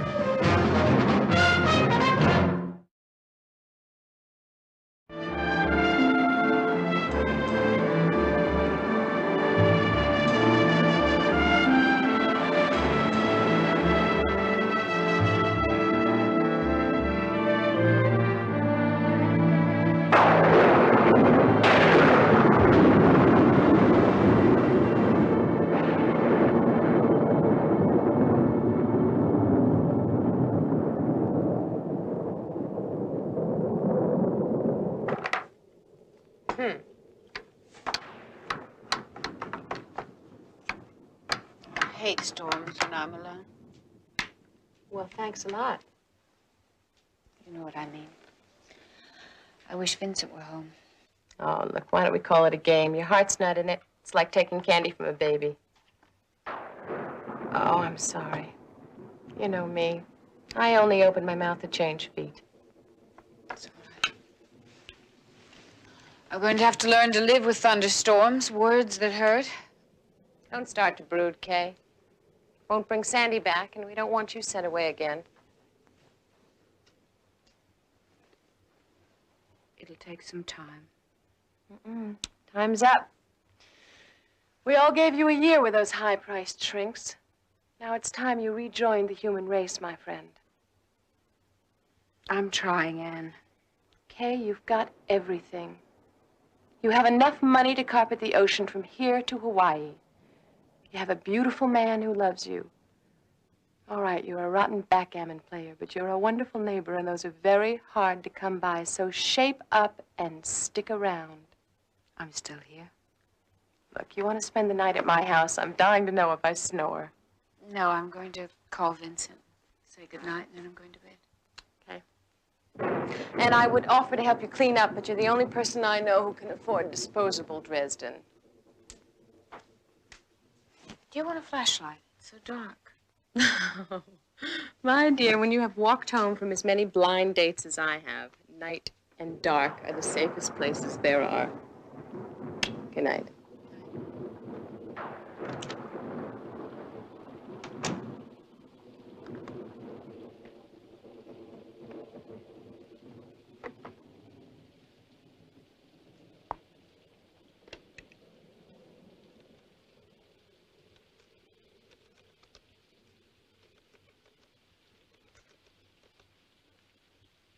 Good evening. Phoenix Graybriar. Hello, this is Mrs. Vincent Lewiston calling from Los Angeles. Would you ring my husband's room, please? Just a moment, please. I'm sorry, ma'am. We show no Vincent Lewiston registered. Well, are you sure?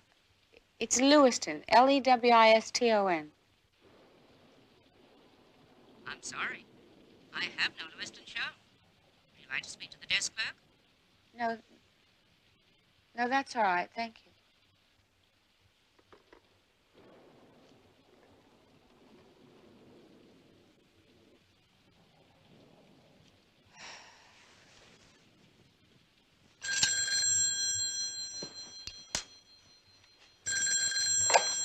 Hello? Mommy?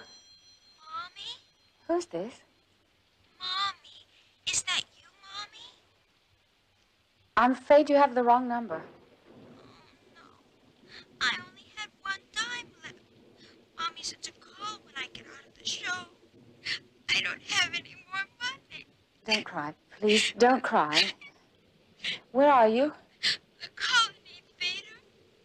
Now I've got to walk home in the dark. No, dear, don't do that. Just give me your number, and I'll call your mother for you.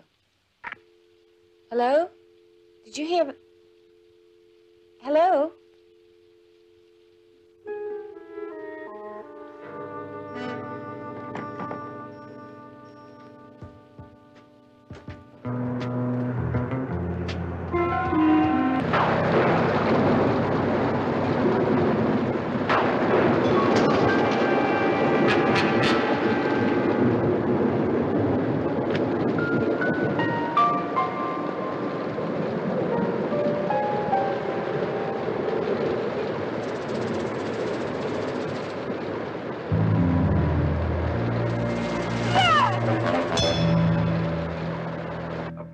Bear, you see. How long was it before you went back to the car? Half an hour. Maybe longer. I'd remembered I'd left the lights on in the car, but the panda bear was gone. Could the panda bear have been stored somewhere where neighborhood kids might have found it and dragged it out to play with it? No. After my daughter was killed, while I was in the sanitarium, Vincent, my husband, got rid of all the toys. Everything. I asked him to. And if it was there, it would have been put there, and if it was gone, it would have been taken away. If I'm not hallucinating or imagining things, I really can't be sure. I feel like my sanity hangs on that thin little two-letter word if. This photographer you spoke of, Robert Justin Black. He showed up at the house a few days before what would have been Sandy's 8th birthday. You said he claimed you had made an appointment. Yes, to take Sandy's birthday picture. I sent him away. I don't think I was very nice. Then on the day that would have been her birthday, the delivery boy came and brought a blue bicycle? Yes, just like the one Sandy was riding on the day that she was killed by that hit-and-run driver. Oh, dear. Have you told this to anyone? No, I wanted to, but I was afraid. Who are you afraid of? Me, I guess. The doctor didn't want me to come home quite so soon. And poor Vincent has enough to worry about. The truth is, I just don't want to be sent away again. Your husband was in Phoenix. Yes, he's had to travel a lot in the last 4 years. Since my father died, he's managed the company. I guess I've been very selfish. I've made him suffer all of his grief over Sandy alone. Did you remember about bringing the picture of yourself I asked you for? Yes.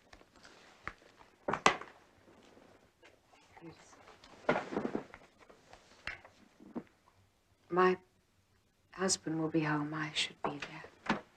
Oh, why don't you go? And just remember that you left all your troubles here. I'll try. Thank you, Mr. Jones.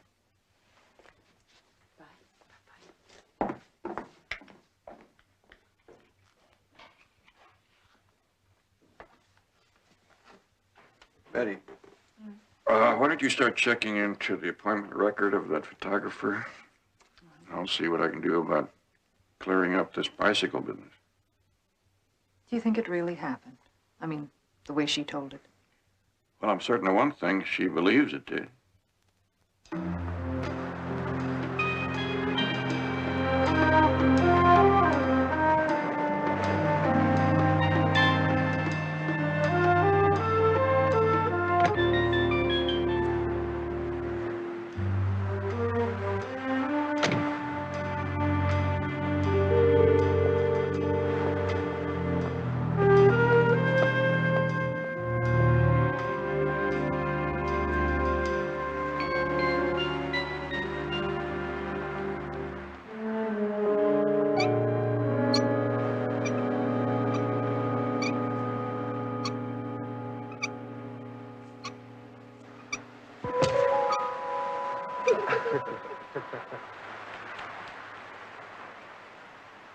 What are you doing here? Please don't call the sheriff, ma'am. Don't call him again. Now, what are you doing here? You have no business here. Go away. All of you, please. Just go away.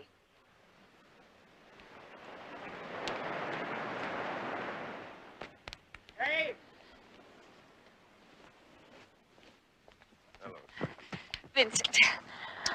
What's going on? So glad you're back. Oh, it's those kids. I wish they'd find some other stretch of beach to find themselves on. Honey, kids are going to be kids. If you're going to let them bother you, they're going to make a whole career out of it. How's everything else, all right? Fine. Good. Heard you had some rain last night. I tried to call you at your hotel. They said you weren't registered. Oh, how do you like that? Wonder how many other calls I missed. Some mix-up, I guess. Hey, I tell you what. I'll get changed and get out of my corporate tie, and we'll go for a walk on the beach.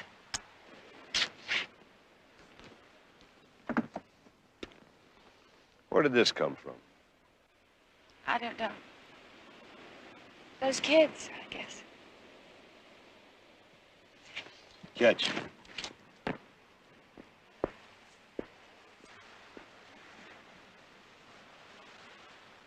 A bicycle just like this one. Well, that's not what I said. I said this is the bike. Yeah, I know you did. I just wanted to be sure you remembered exactly. Oh, I remember exactly. I had to call all over town to get a blue one. It had to be blue, she said. Why did she want a blue one? Well, she said that her daughter, Sandy, had to have a blue one. When I was a kid, color didn't mean anything, as long as it had two wheels. What's this all about, anyway, Mr. Jones, Barnaby Jones. Well, I think somebody's trying to play a practical joke on some friends of mine. I just want to be sure. Did this lady... Mrs. Lewis, I got her address right here on the delivery slip. She said to deliver it and that her husband would pay us when we got there, COD. That's not the way it worked out. Some people. I mean, I sent Eddie with our truck way out to Culver City to get it, right? And then he made a special trip way out to Malibu. And when he gets there, she jumps all over him, accuses him of playing some kind of a sick joke on her, and demands that he return it. And there it sits. Well, I think I can explain part of it. This lady ever been in the shop? It's a practical joke, all right. And it's still on me. Yeah, that's her, Mrs. Lewiston. You say this lady's a friend of yours, mister? Well, you better see that she gets help, because she's just plain crazy.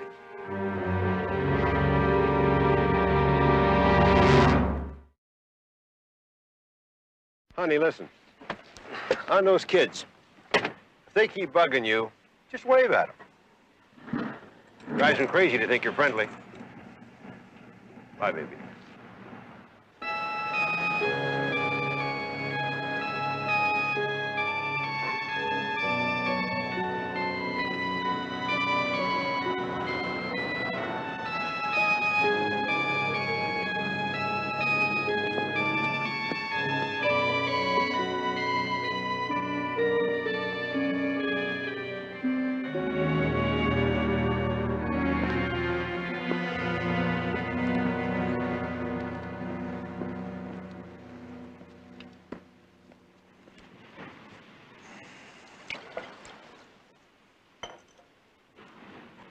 See now.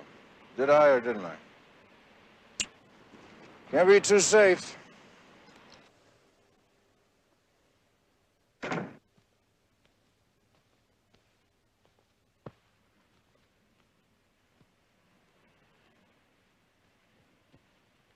Dan?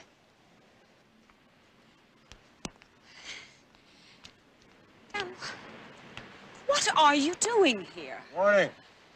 You send a boy wonder off to play with your factory? I asked you not to just walk in here like this. I was just taking my morning constitutional and I ran out of gas. Always keep a light in the bar, coast to the coast. I don't care how many other houses you walk into and out of around here, but I prefer you came here when you were invited. Now, why don't you take your Bloody Mary and go? Married me, you wouldn't be left alone here all the time, like some piece of driftwood. You know, not being married to you is a blessing that grows brighter with every year. Now, come on, shoot, go.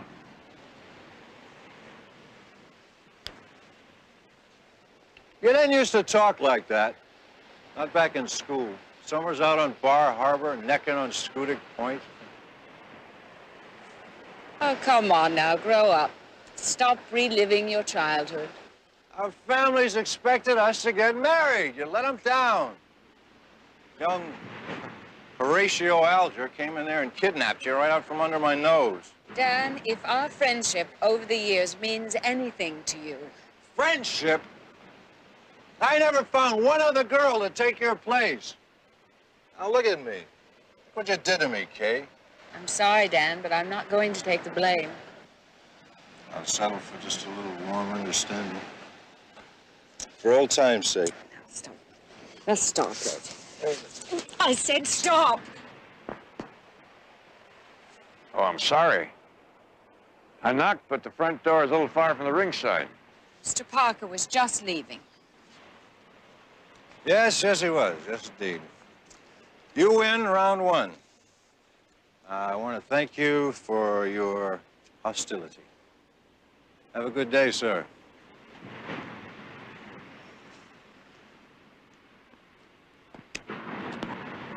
From the look of him, he won't be on his feet for round two. Dan Parker, one of our resident bottle babies. He does have his first feeding early, doesn't he? Well, what's the verdict, Dr. Jones? I take it you've been looking into my symptoms? I had Betty check with a photographer. His answering service does have a record that somebody called up to set up an appointment, but it doesn't show whether it was a man or a woman. Meaning it could have been me. Not necessarily. the man in the bicycle shop's going to be difficult to convince. I showed him your picture, and he was certain that you were the one who ordered the bicycle. That isn't possible. I don't believe this is happening. Well, one layer doesn't make a cake. Let's wait till all the facts come in. I was hoping your husband would be here. Not yet, please, Mr. Jones. I don't want him to know yet. Well, I have to talk to him about the toys sometime. If you did not imagine all this, then someone may be trying to do you harm. Are you sure he was in Phoenix the night before last? At this point, I'm not sure about anything, Mr. Jones. When I called the hotel that night, they said he wasn't registered. And what does he say? That there was some mix-up. Those things happened. Vincent wouldn't lie to me. Well, when shadowy things are going on, I have to look in the shadows.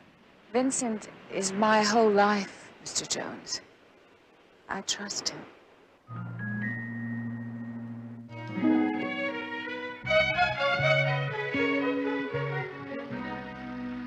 Cut.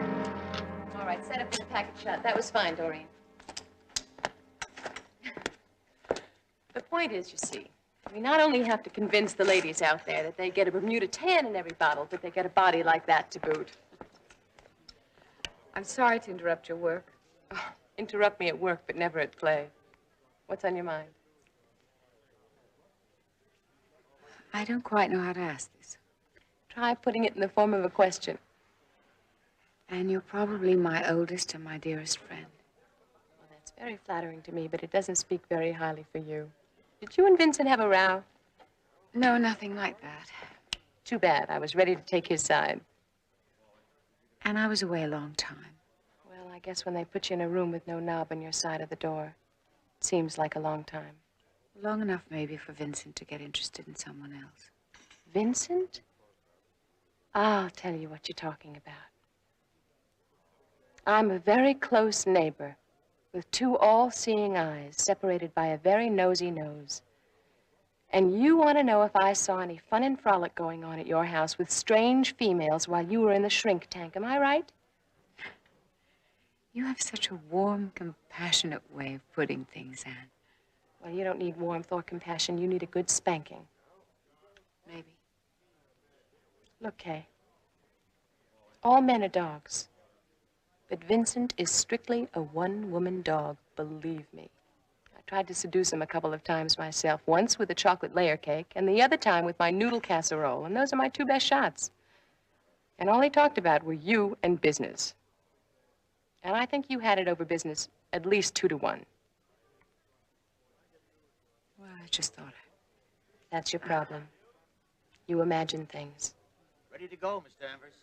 Oh, look, I've got to go before Miss Suntan fries herself underneath those lights. Thanks, you're a treasure, you really are. Oh, don't tell me. Tell Long John Silver in case he's still looking for treasure. Thanks. I said no. Now let me go. Well, Mr. Parker, doesn't seem to be your day for girls. Well, the day's young. I shall cast my net elsewhere. Sit down. Join me in a touch of social anesthetic. Thank you, but the sea air is intoxicating enough for me. Hemingway daiquiri. Rum over ice with just a breath of lime. It's like they're cheating me on the line. An acute observation, Mr. Jones, Barnaby Jones. You here to chastise me for that innocent little sparring with Kay which you observed this morning? No, just curious as to why you wanted to hurt Mrs. Lewiston. Hurt? Dear Kay inflicted the unkindest cut of all 10 years ago. She married that shining tower of ambition. Lewiston seemed well suited. She has yet to reap the full grief of her folly. I think Mrs. Lewiston has had her share of unhappiness. One of these days, I'm gonna straighten up to new heights of respectability. She'll weep for the mistakes she made. The sheriff might be interested in hearing your plans for self-improvement. If you're making a point, don't just whittle away at it.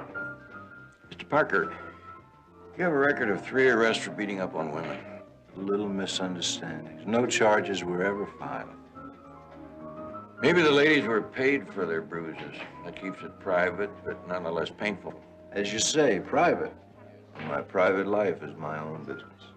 Your private life seems to have been a history of getting your own way or hurting someone. My only concern is what punishment you feel Mrs. Lewiston deserves. Look, Jones, I don't know whether you're a doctor or a lawyer or what you are. Friend. Well, you're not on my list. So I must ask you to leave. This is a private table by invitation only. Well, Mr. Parker, if Mrs. Lewiston is on your list, my advice is to take her off, because any further bruises to Mrs. Lewiston might result in repayment in kind.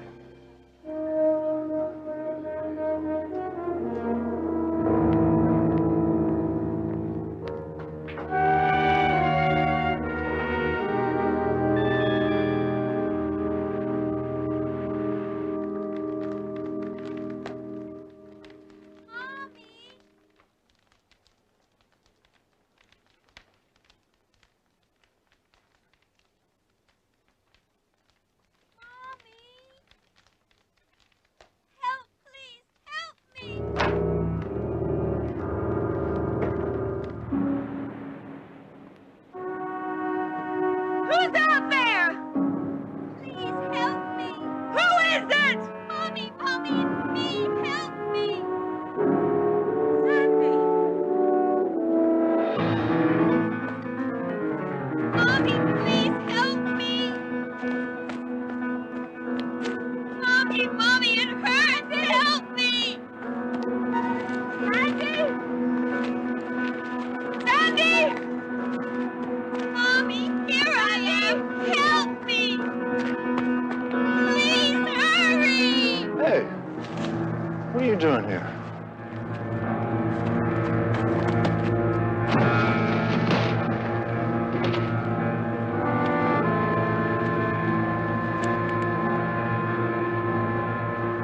Honey, what are you doing out here?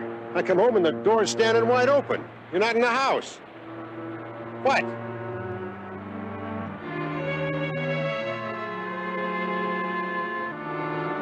Oh, good God. What happened?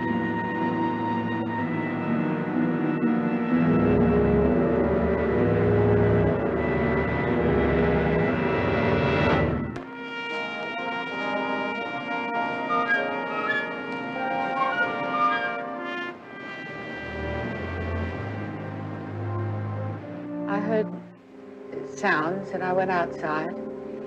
When I got to the bluff, I saw him fall down onto the rocks. Sheriff, really, she's in no shape for this.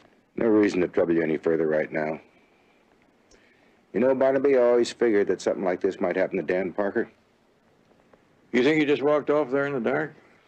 Well, better walking than driving. Just lucky he didn't take 2 or 3 innocent people with him on the highway. Well, thank you both very much.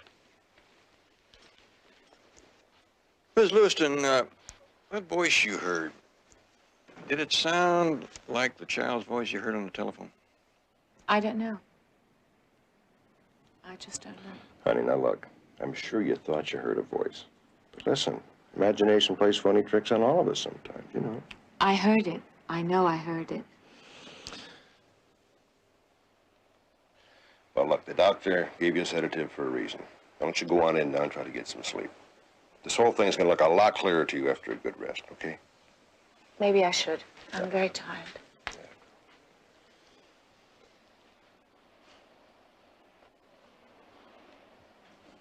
Mr. Jones. You go on, plop all those worries into a goose-down pillow. You know, I'm a fisherman, and sometimes a line that looks all snarled up will come free with just one little tug.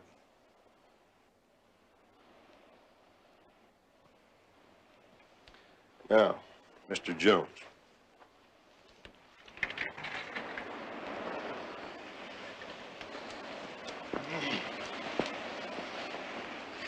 I want you to tell me something. What are you fishing for here? The Kay said she hired you. Some nonsense about a panda bear. And a phone call from a theater that's not even open. What is all that? Well, it could be that somebody's trying to convince your wife she's losing her mind. Ah, I see. No. You see, Sandy's death left some very deep scars on Kay. I mean, that woman walked around this house speechless for weeks. She was next to catatonic. And, you know, we thought and hoped that the time she spent in the sanitarium and healed the wounds, but, well, maybe not. Mr. Lewiston, I understand your wife tried to call you in Phoenix the night of the big storm and didn't get you. Yeah, I explained that whole thing to her. That was just, you know, a big mix-up down there is all. No, it wasn't a mix-up. I investigated it personally. You checked out of the hotel at 7:30 that evening. Listen to me. I don't want you ever to breathe a word of that to her. Maybe you better explain. I'll explain. It's very simple. See, Kay is deathly afraid of small private planes. Now, I promised her that I would never fly in one. Well, I had to be in Long Beach that next morning. I've got a friend with a small private plane, and he agreed to fly me, and I accepted, but I don't want her to know that.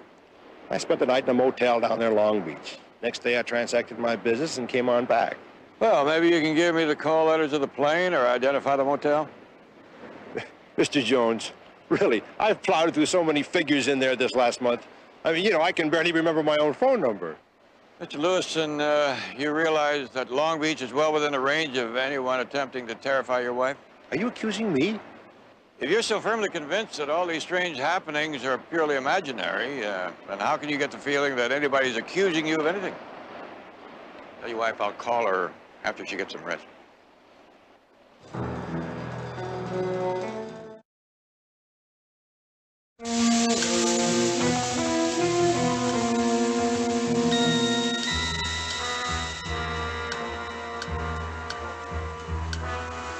Hey!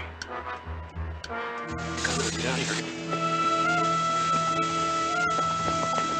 Come on, Steve!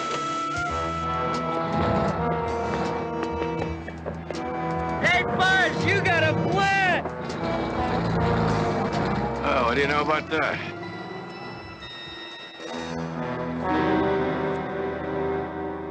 Yeah, Barnaby, there's nothing we didn't expect in the preliminary autopsy report.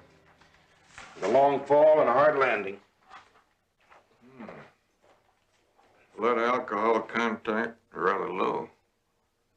You couldn't really arrest a man for drunk driving with a count that low.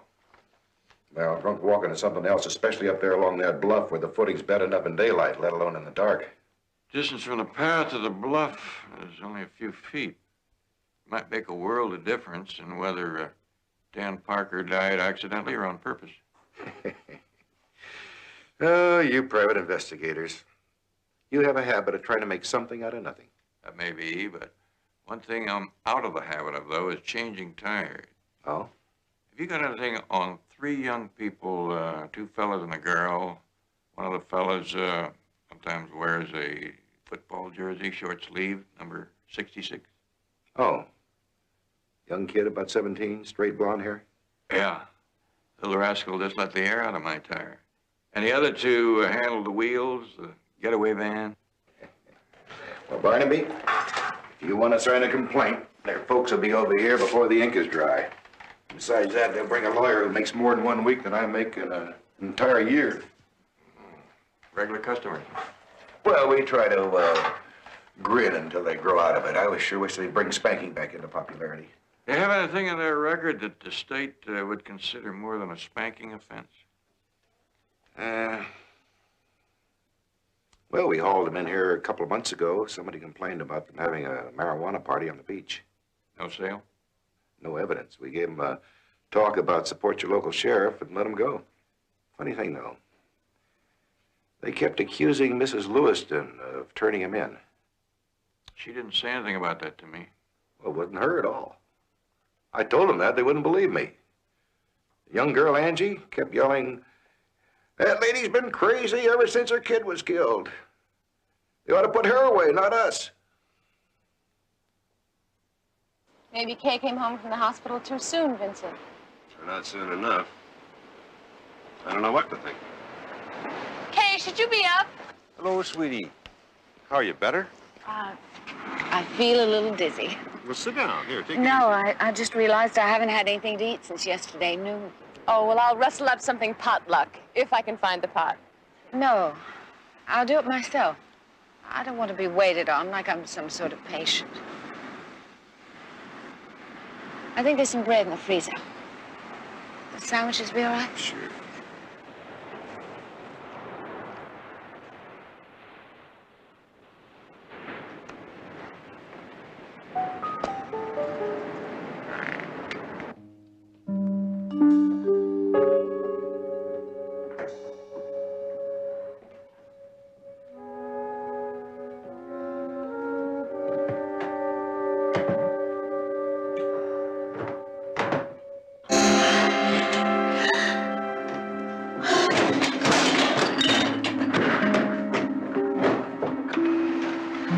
Kay, what is it?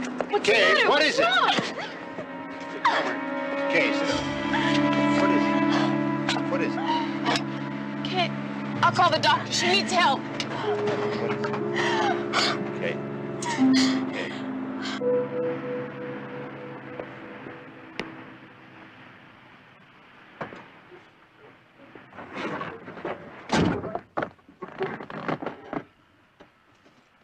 Let's have a little talk, Sonny. Hey! You run away this time, and I'm going to drive this thing right in the water and let the tide fill it up. Okay. Okay, so I let the air out of your tire. So I plead temporary insanity. You're getting pretty long-legged to be cute anymore, son. All I want to do is have a talk. About what? The Lewiston house. Cars seem to have a tendency to get flat tires up there. You been up to anything else up there? We always hang out there. That's our territory. What about 2 nights ago, the night it rained? Hey, we know enough to stay out of the rain. What about last night? Oh. Angie dragged us off to some friend's house to make pizza. We missed the whole thing. That lush Parker taking his dive, I mean. That's your territory. You must have had a good opportunity to see what went on up there when Mrs. Lewiston was in the hospital. So the house has got two-way glass. So what are you getting at? See anybody else up there while Mrs. Lewiston was away? Only that woman. What woman? I don't know. I never really got a close look at her. Did she spend a lot of time with Mr. Lewiston? No, mostly she was up there when he wasn't even home. Used to see her walking around inside the house. Taking care of things for that crazy lady, I guess. Or herself, maybe?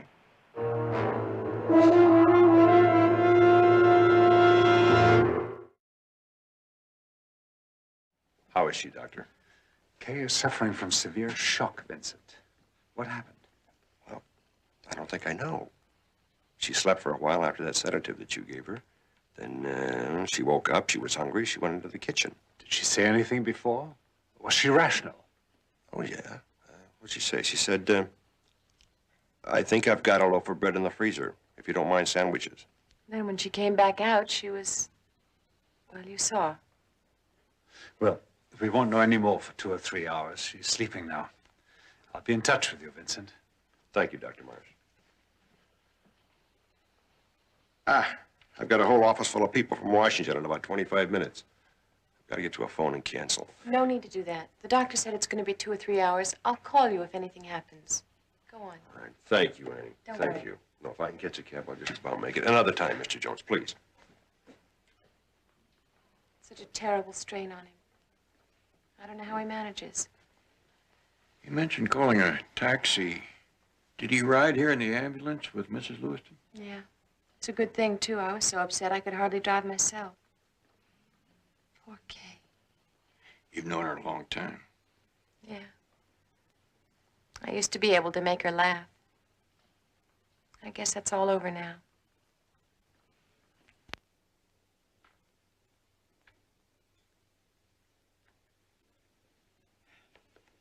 Barnaby, you know, when it's not your own home sweet home, I think it's called breaking and entering. Are you getting too old for this kind of work, Betty? I'm just offering a legal observation.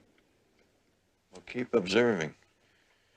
On a round trip from the patio to the kitchen, Mrs. Lewiston saw something that caused her to go into shock. I wonder if it could have been this. May I see it? Oh, what a pretty little girl. Is this the panda she was talking about? Or one just like it. A panda that walks in the rain. Barnaby, you don't think she was imagining it all, do you? I mean, the panda and the voices? possible that Dan Parker heard the same voice. Let's go look in the kitchen.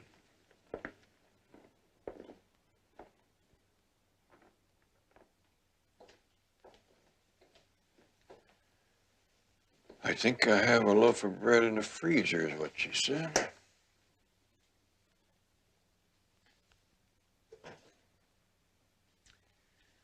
Well, she was right about the bread. She wouldn't be scared speechless by a loaf of frozen bread.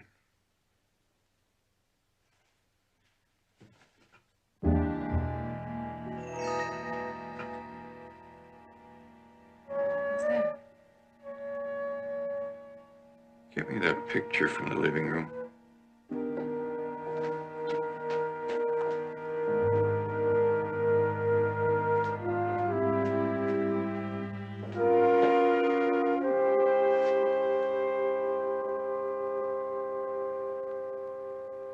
Looks like our panda could have come in out of the rain. When she opened the freezer door.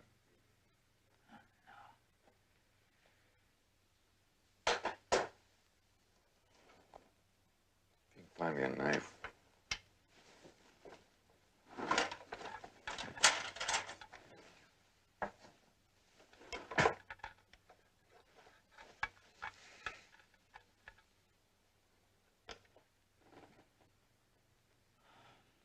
She said one eye was loose. Kay Lewiston has been seeing and hearing things that are real, not imagined. I want you to do some checking for me, real fast. I can't stay here overnight, Anne. Calm down. Where's Vincent? I can't get in touch with Vincent. I have tried for 2 hours, but I'm sure he'd want you to stay right here. I can't stay in this place. All right. I'll take you home. Maybe he'll be there when we get there. I just want to get out of here. No, this way.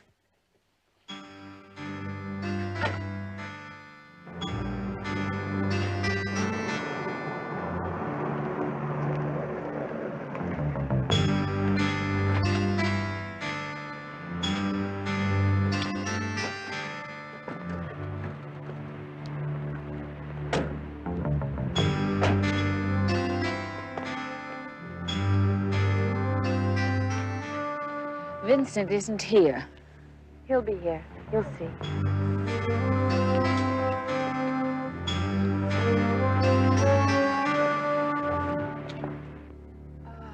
I don't want to go to bed. I want to wait for Vincent. If you think I'm going to sit and grow old with you waiting for Vincent, I operate a drive-home tuck-in service, that's all. Now get undressed and get into a robe. I'll draw you a nice warm bath.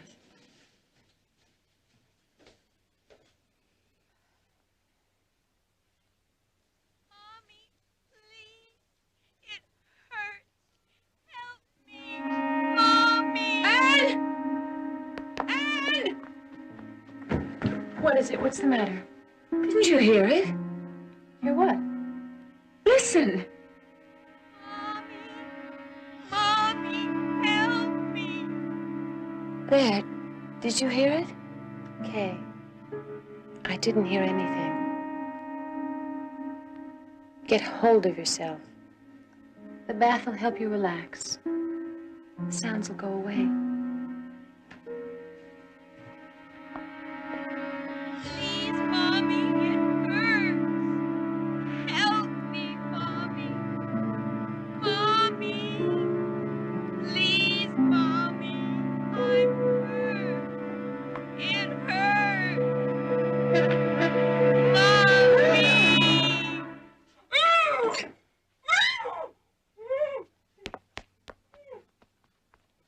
Kay.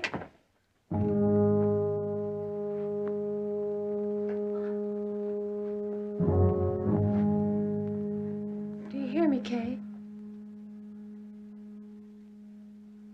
In the closet, Sandy's teddy bear.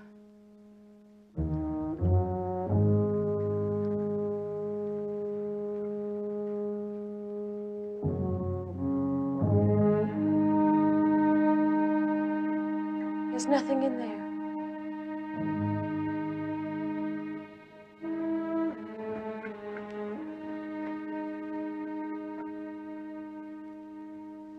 You're not well, Kay. We know that, don't we? You're not going to get well. Never. We know that now, don't we? I can't live this way. I want to die. I know. I understand. I want to be with Sandy. Die. I want to die. Mommy? Here I am, Mommy. No, please stop. Please stop. I'll help you. It'll all be over. No more voices. No more pain.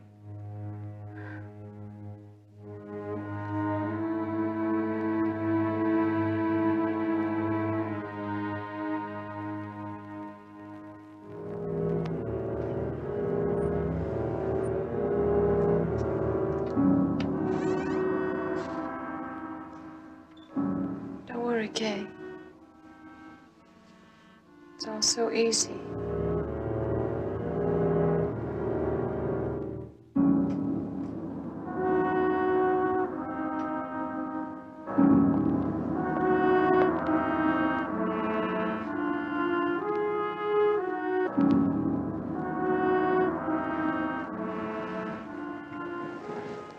Come on. Vincent. Please, where are you?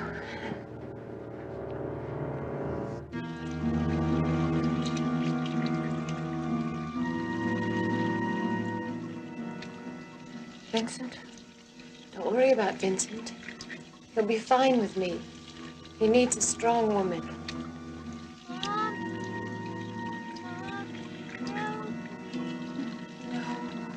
Oh, please don't, Sandy. Here you are, Kay. It's all so easy. The door will be locked and no one will know. Go on, take it. Go on, Kay. Mommy? Mommy, help me. Mommy, help me. I miss my baby. You'll see your baby. Not long now. And don't worry about Vincent. Mommy, please.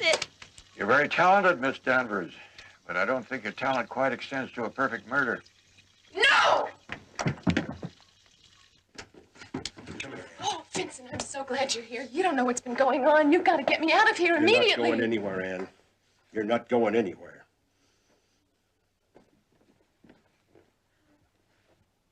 All of you. You were all in on this together. Why, Ann? Why would you do this? Why? Yes, I want to know why you did it. Because I love you. She bought you.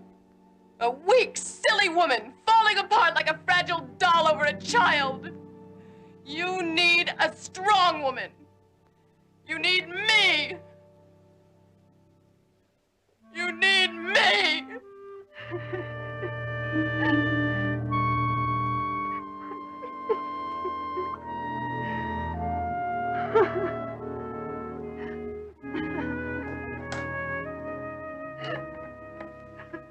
Operator, give me the sheriff.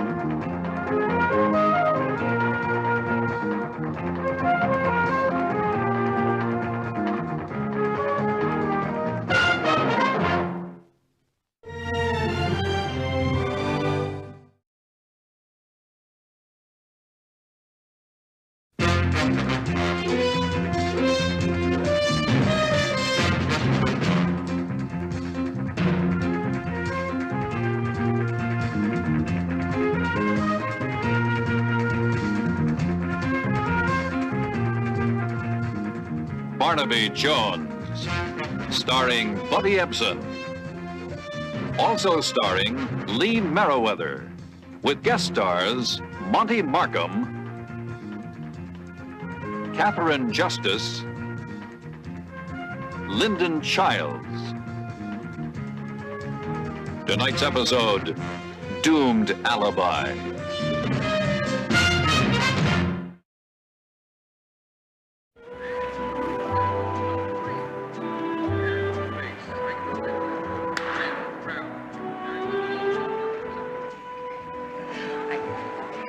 Anyway, there it was. It was pitch black. The fellow was way up at the top of the tree. Couldn't even see his hair in front of his face. All of a sudden, the limb let go, and there it is, hit the ground, flat like a rock.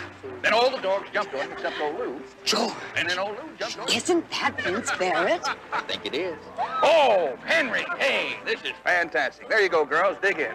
Come on, just dig in, dig in. Oh, Henry, that's just what the man ordered. George, do you think he'd take a picture with us? Oh, now, Irma, let's not bother. Oh, come on, George. Irma. That's the first movie star I've ever seen. Come on, George. Just keep all the wine and the food flowing, Henry. As the man said, we pass this way but once. Mr. Barrett? Yes. Mr. Barrett? Huh? Mr. Barrett? George Anderson, Duluth, Minnesota. Well, I'm pleased to meet you, Mr. Anderson. Henry, would you pour some champagne for the ladies? Oh, this here's my wife, Irma. Miss Anderson, my pleasure. Oh, George and I never missed one of your television shows.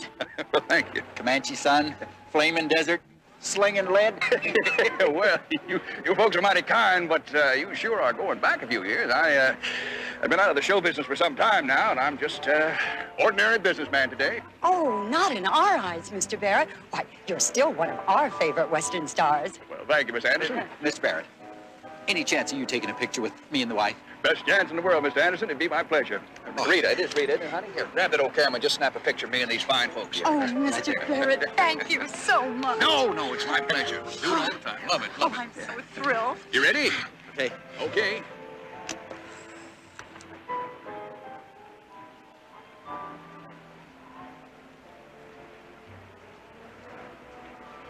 Well, that's him. Pretty free with that pencil, isn't he? Why not? It's my signature, not his. What'd you say his name is again? Hatfield. Rick Hatfield. Local disc jockey from some little burg up in the San Joaquin Valley. Santa Carlita, I believe. You want me to call the police? No. No. He's already done this 3 times. I think we should call the police. No, not just yet. Shirley?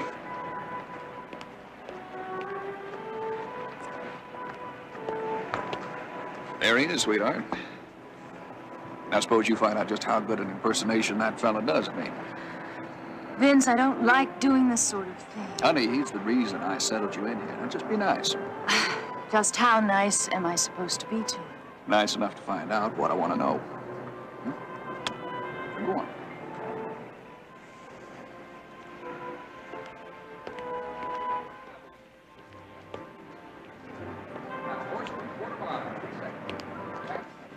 There you go. Oh, you need some more, Miss Anderson, huh? She's a devil, I tell you. Oh, them Minnesota girls. Well. Aren't you Vince Barrett, the motion picture and TV star? Yes, ma'am, but if that don't please you, I'll be glad to change myself into Snow White, 7 Dwarfs.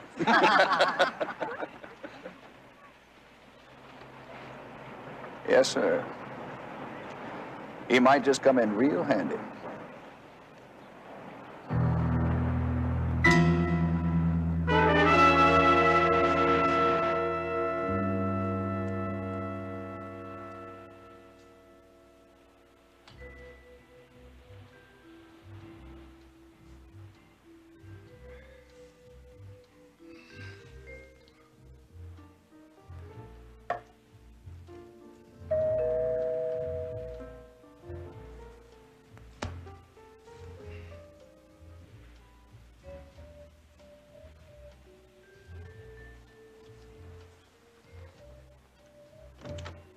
Good evening, Ted.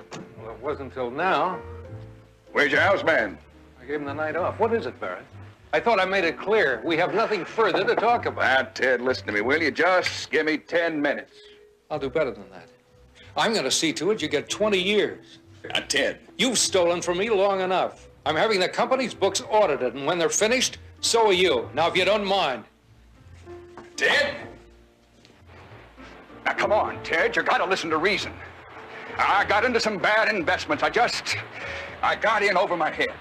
Not only a lousy crook, you're a rotten businessman as well. Damn it, man, I'm your partner. Ex-partner when the audit's done. And you're also an ex-cowboy star. Maybe with a little time off for good behavior, in 10 years, you'll be an ex-con. You can't do that. You just watch me. If I were you, I'd get a good lawyer, and fast.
Mr. Jones, I'm sorry I'm late. That's all right. You must be Chris. Great view you have here. Oh, yeah. My father used to love this place. He spent as much time down here as he could. Well, nobody can fault him for that. Say, you mind taking a walk on the beach while we're talking? Not if you don't mind getting a little sand in your shoes. Not at all.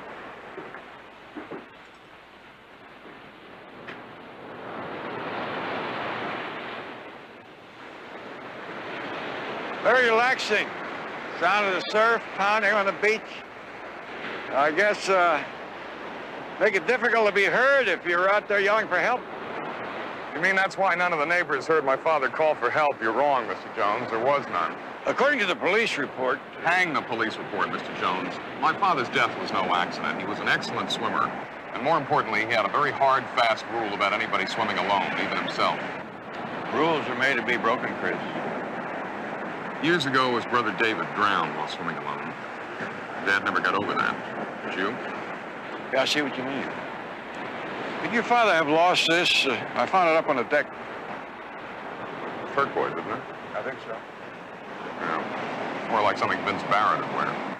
Vince Barrett? Cowboy actor? Yeah, he was a partner of Dad's in a land development deal. Been down here a couple of times on business. These floodlights, they work on a timer? Yeah, that was another one of Dad's safety precautions. They come on at sundown every day. Now, I understand that the beach lights were off when your father's houseman came home. He didn't find his body till he turned the beach lights on. Which would mean that my father would have had to have turned those lights out and then gone into the surf alone. Now, surely you can't believe that, Mr. Jones. Well, I don't know what I believe yet, but I just can't leave a question like that in the dark.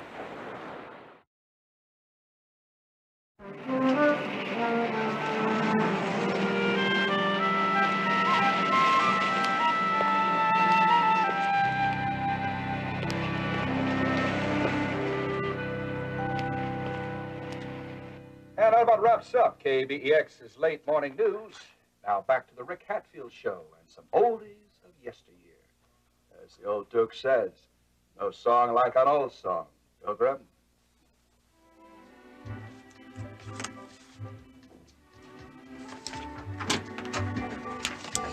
Hey, Marty, let me borrow your glasses, will you? I need them to read these commercials. Then you shouldn't have left your glasses down in L.A. Come on, babe. If you'd seen that girl, you wouldn't blame me if I'd forgotten my shoes. Shoes, I'll loan you. My glasses I need. Am I to understand you with the drive a man of his size just because the beauty of a young lady led him to misplace his glasses? Ooh.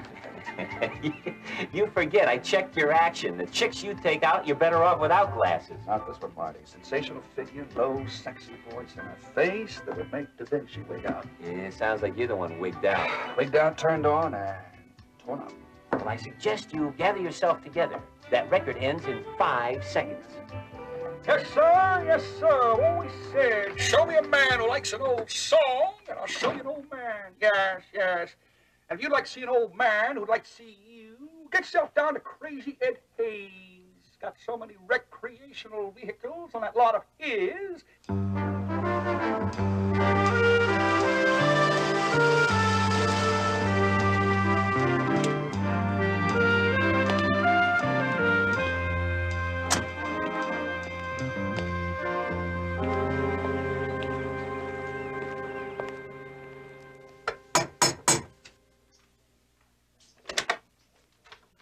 Hi, I'm Barnaby Jones. Oh, Mr. Jones, come on in. I'm Ben Rustin, Vince Barrett's attorney. Thank you.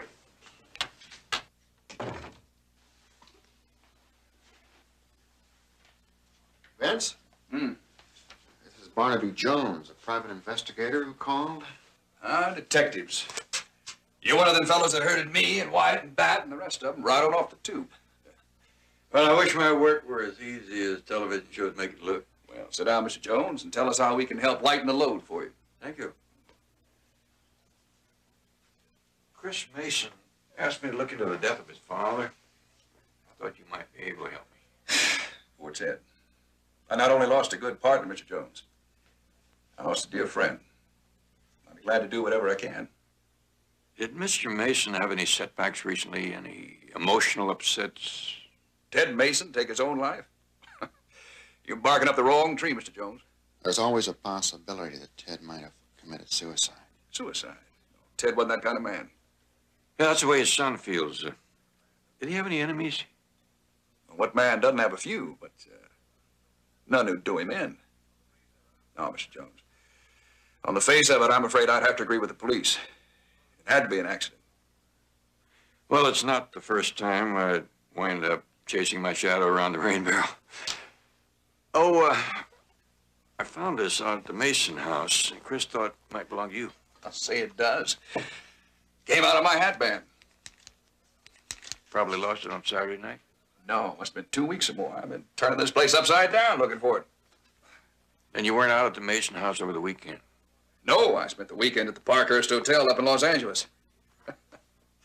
I do appreciate your finding this stone for me. It's a match set. I couldn't replace it.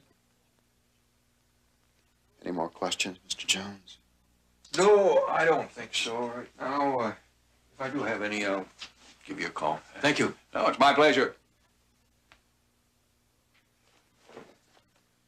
I don't like it, not one bit. Don't get yourself worked up. The night Ted Mason died, you were at the Parkhurst Hotel. Mm-hmm.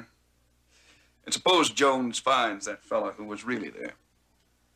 I think maybe it's time I paid a call on our disc jockey friend.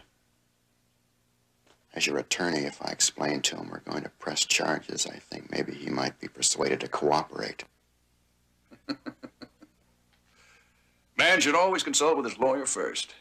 Saves a lot of wear and tear in the long run.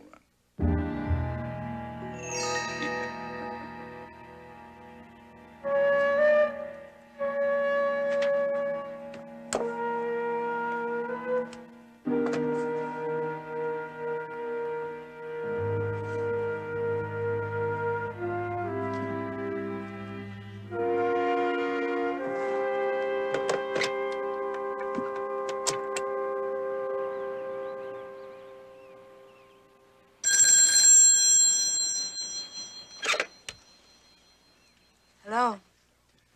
Shirley? Guess who?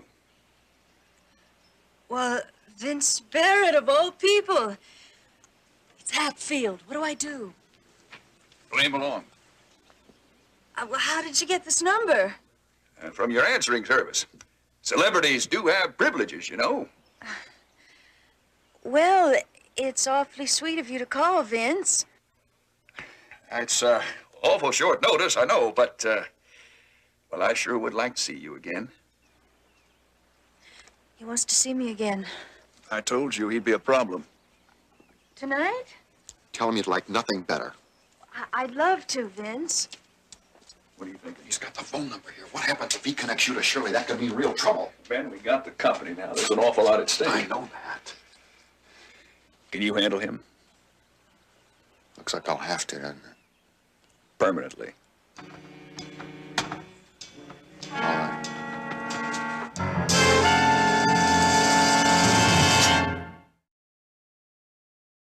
You have to understand, Mr. Jones, we get a lot of celebrities here with all the fans and groupies hanging around. Privacy is the watchword of our establishment. Yeah, with me too. I'm a private investigator. Well, we sure get a lot of fellows like you, too. Bad for business. Maybe I can help you with the overhead. Vince Barrett. Saturday night. Spent the entire evening in his suite, private party, left a wake-up call at the desk at 1:30. Now, hold on. That blew by so fast, I just got to breathe. Well, let's see. There were the Andersons, a middle-aged couple that Barrett picked up by the pool, and a sharp-looking chick, Shirley. I didn't get the last name. They're still in the hotel? The Andersons made reservations at Valhalla in Apple Valley. I don't know about the chick. Or the guy who left the glasses. Glasses? Housekeeper found a pair of men's glasses in the room after Barrett checked out.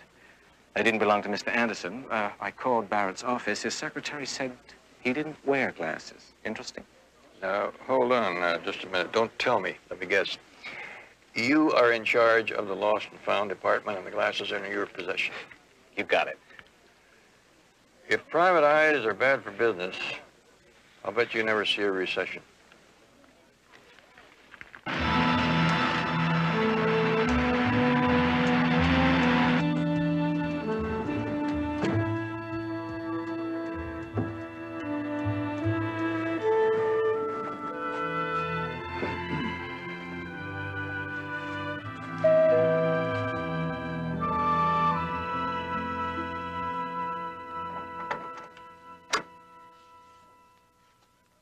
I swear, if that fellow who painted the Mona Lisa could see you right now, he'd have to tear it up and start from scratch. You could turn a girl's head, Mr. Barrett. Oh, Vince, honey, same as before. We Barretts don't stand on ceremony. Well, looks like you came prepared for one. Flowers for now, a little champagne for later. My daddy always said if you can't win a lady's heart between those two, you don't deserve the family name. Do you mind if we use up a little bit of your sparkling water? No. My mama used to say, give cut flowers a taste of the bubbling. Keeps the color fresh, bright for a long, long time. Sounds like you have plans. All completely honorable, ma'am. I assure you. Code to the West. Does the code of the West include a steak? Huh? I'm starved. Where are we going? Well, now, that does present a bit of a problem. Much as I want to show you off to the world, I want to keep you all to myself, too. I know just the place. Ferguson's at the beach. It's small, quiet, and dark enough that no one can tell the famous Vince Barrett from Mickey Mouse. Oh, I like your thinking, gal. I like your thinking.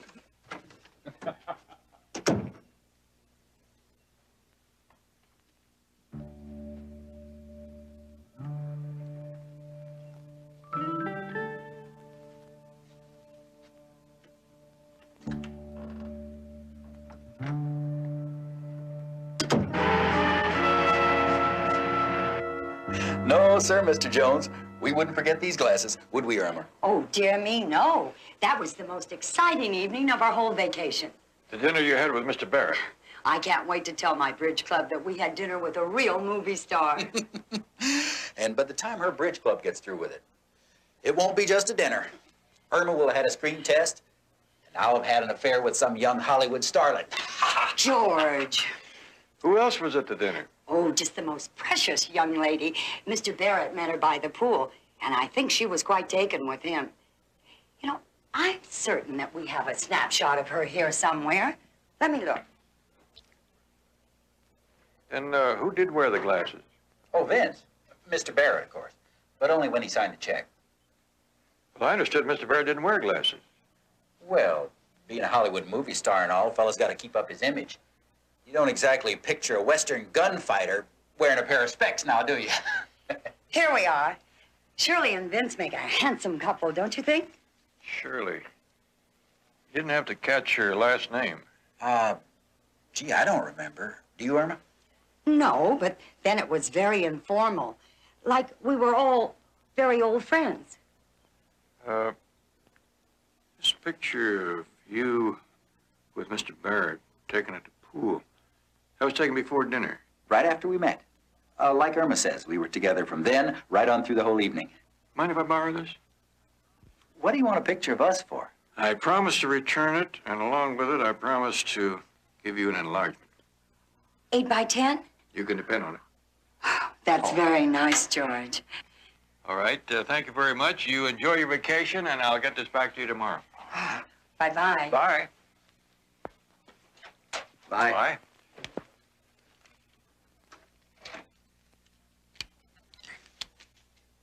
You know something, Irma? He didn't even say what he wanted the picture for.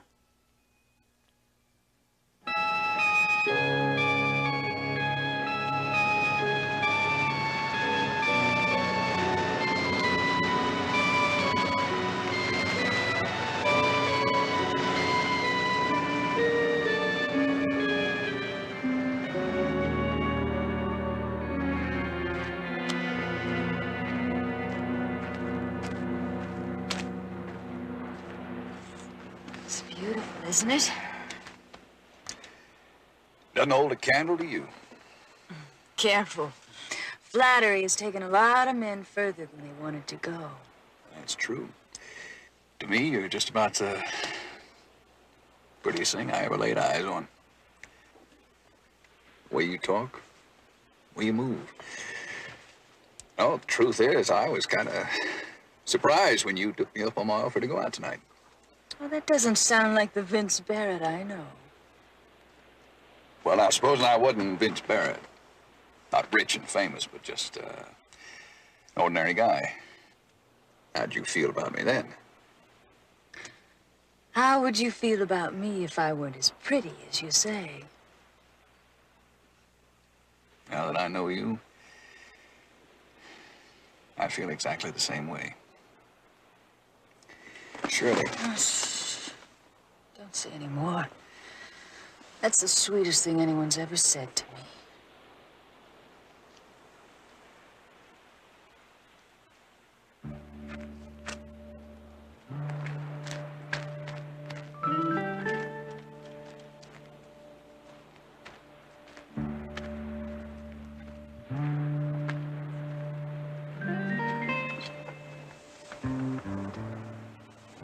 Why don't we take a walk? Yeah, okay.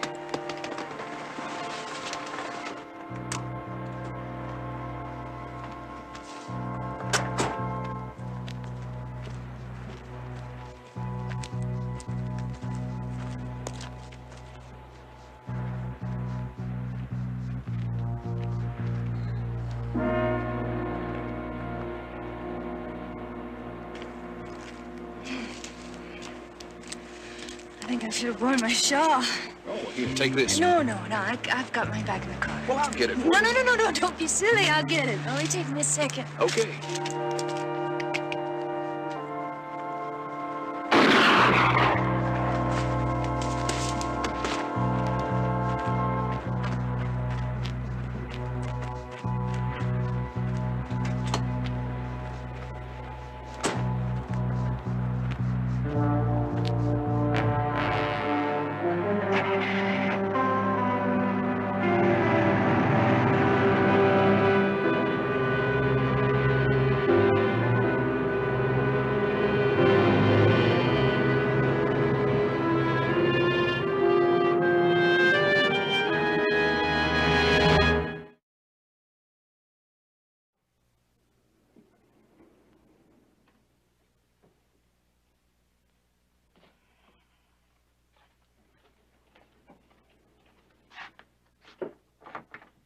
Shirley.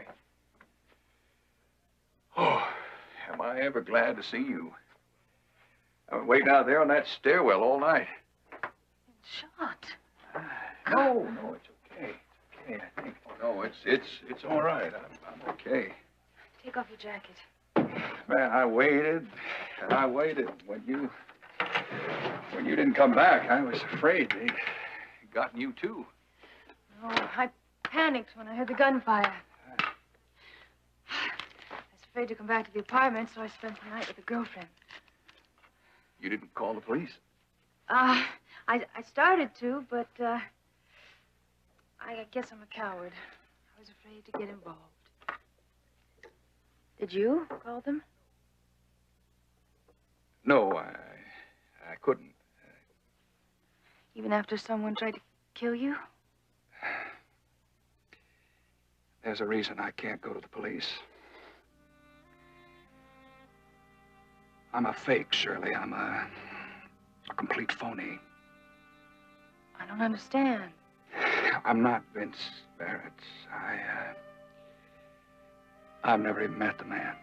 What? I just look like him, and I do a very good impression of Barrett. And who are you? Rick Hatfield. I'm a small-town disc jockey from Santa Carlita. Closest I've ever been to the movies is to buy a ticket. So then this whole thing was just a game. Was. Till I met you.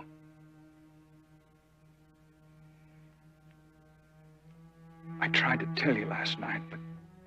Why do you think someone tried to kill you? It wasn't me they were after. But they thought I was Barrett. Don't you see, that's why I have to do something. I mean, when they find out Barrett's still alive, they might try again. Barrett has to be warned.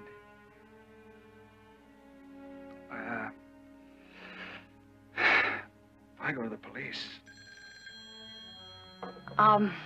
I'll take it in the bedroom. Why don't you try to get some rest? We'll find a way.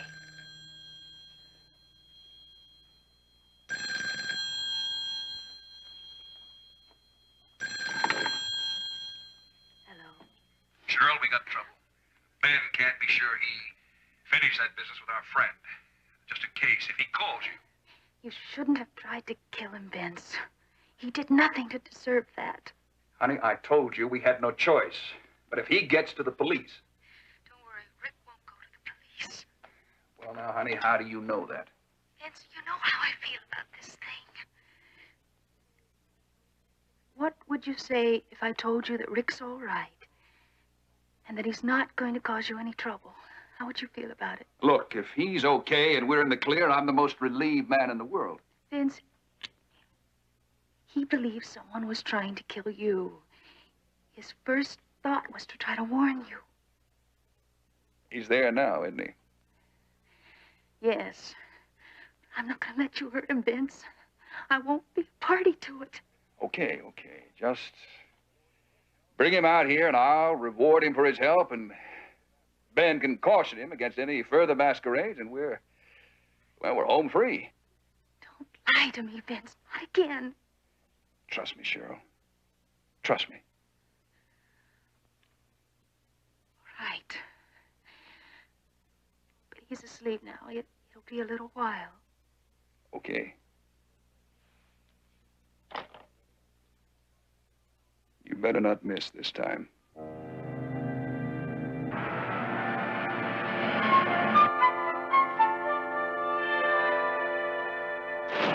Yes? Who is it? I'm looking for Mr. Barrett. Well, I'm sorry he didn't come in today. Perhaps I can help you. I'm Dan Foreman, the controller. Well, yes, maybe you could help. I'm Barnaby Jones, representing Chris Mason. And he's worried about how the company will make out now that his father is gone. That's right on the button. Somebody else must have posed that question. Well, Mr. Barrett had anticipated some of the investors might share that view. Well, Mr. Mason was top dog. died suddenly. Might have been that it was due to some hanky-panky in the company, mightn't it? Not with Ted Mason running the show. You can tell young Mason we're as solid as a rock.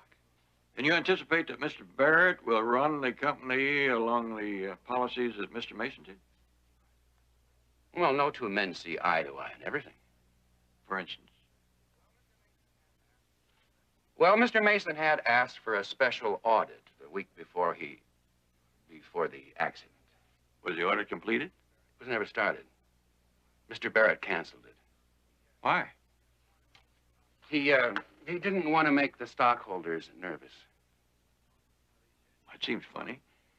Now, these head chefs seems to me want to know what's in the pot.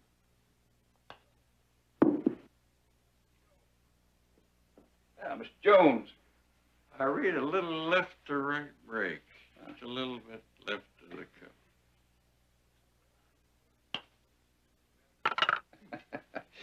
You have a good eye, Mr. Jones. That's what brought me here. I want to show you something and see if you see it the same way I did. Yes, I remember a fine couple. That was taken the day your partner died. As a matter of fact, I had dinner with the Andersons that evening. What's the purpose of all these questions, Mr. Jones? I thought we'd established the fact that Vince was at the Parkhurst Hotel that day and all that evening. That's what puzzles me. There was something else there, too. Look at this blow-up. Notice that the turquoise stone that I found seems to be in place in your hat band. If you lost that 2 weeks before then, how do you explain it? By George, I said you had a good eye. But I do recall I switched the band around before the picture so that empty set wouldn't show. Now, why didn't that occur to me? Well, I guess with you detective fellas, everything has to be checked out, right? Yeah, that's for sure. I've checked out about everything except the name of the young lady that the Andersons said had dinner with you that night. Shirley? Shirley. You recall her last name? Shirley Jennings. Charming young lady. If you like, I'd be glad to arrange for you to meet her.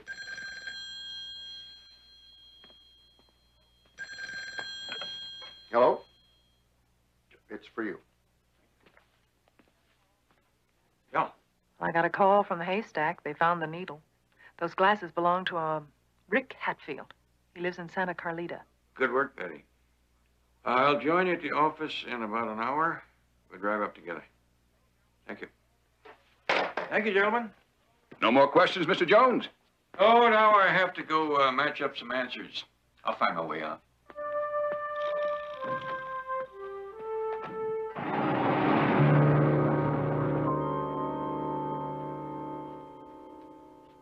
Rick. Here, drink this.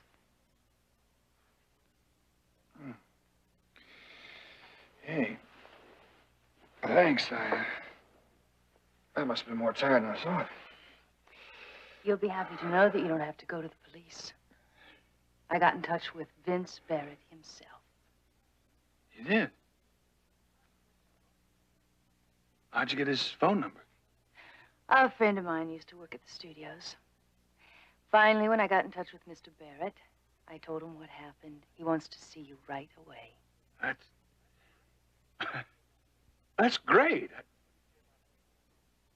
What do you say about me, No, don't worry. There's not going to be any trouble.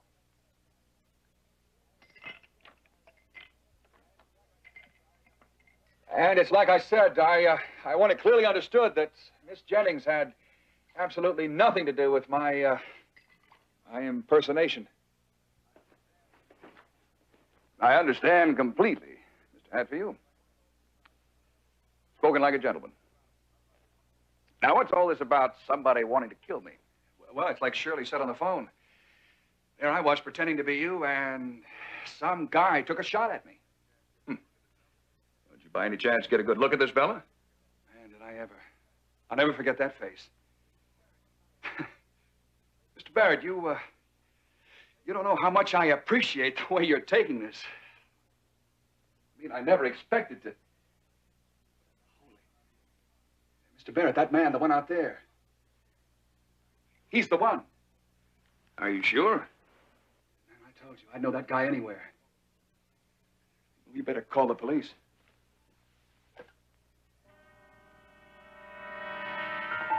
Wait a minute. Something else wrong, Mr. Hatfield? This telephone number is the,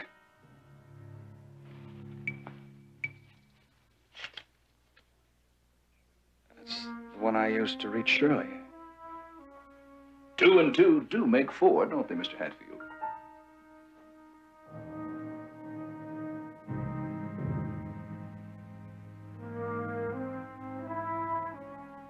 If you had talked to Rick, you know this wouldn't have happened. Vince, promise. Ben!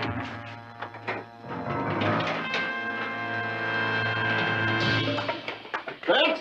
Open the door, Vince! Are you okay? Vince? All right. Okay.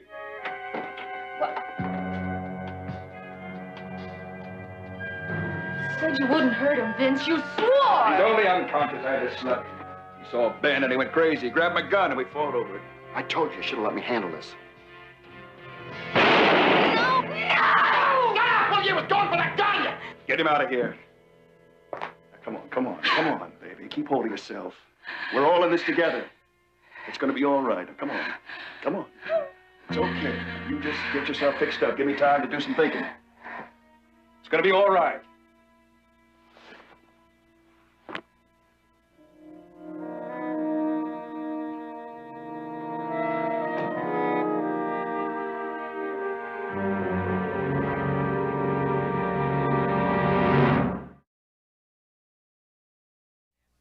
All I know is if I didn't ask him to make a few pre-recorded shows a couple of months back, I'd be up the well-known creek without a paddle. Does he do this often? I mean, take off without leaving a number or calling in? No, he's usually pretty reliable.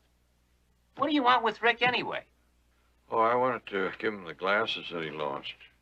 Hey, he's been going crazy without these. Where did you find them? Parkhurst Hotel. He left them in a suite there. That's a first-class pad. Guess that's where the little fox he met must have been staying, since Rick didn't have the bread to spring for anything like that. Do you happen to know the little fox's name? Shirley. Rick dedicated at least a dozen numbers to her. Does he know anyone else in L.A.? Say, Vince Barrett? Know him? He knew Barrett inside out. Not personally, I mean, but... Excuse me. Who's that look like? Vince Barrett. Wrong. That is little old Rick doing one of his many famous impersonations. But that really fooled you, didn't it? I'll bet he fools a lot of people.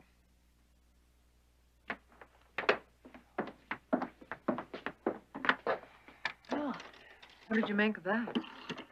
Like butter in the churn, everything is coming together. Would you mind spreading it around a little so I could have a sample? Well, up to now, our main problem has been that one man has been 2 places at the same time. Maybe we have just found the man occupying the other chair. Hello, operator. I'd like to make a call, please. Los Angeles, area code 213-555-7420. You got any quarters? As long as I'm paying for this call, how about filling me in on who it's to? Yeah, thank you, operator.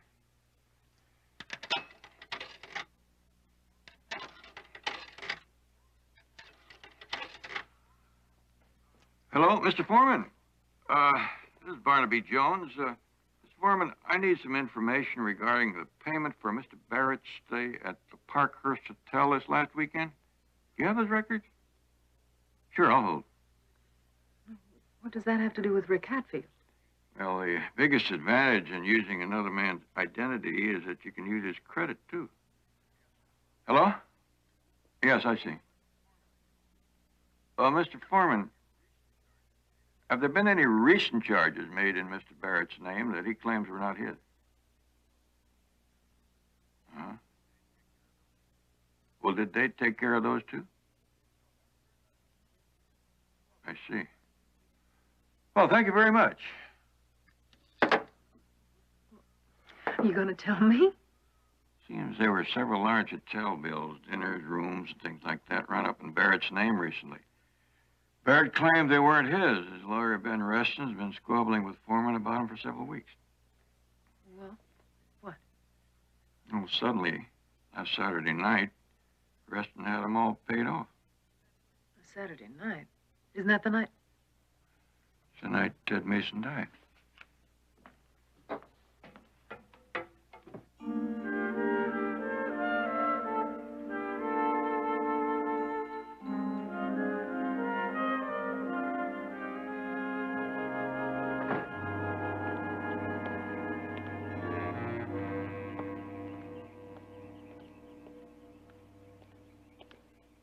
Going somewhere? I thought I'd take a drive. Without saying goodbye?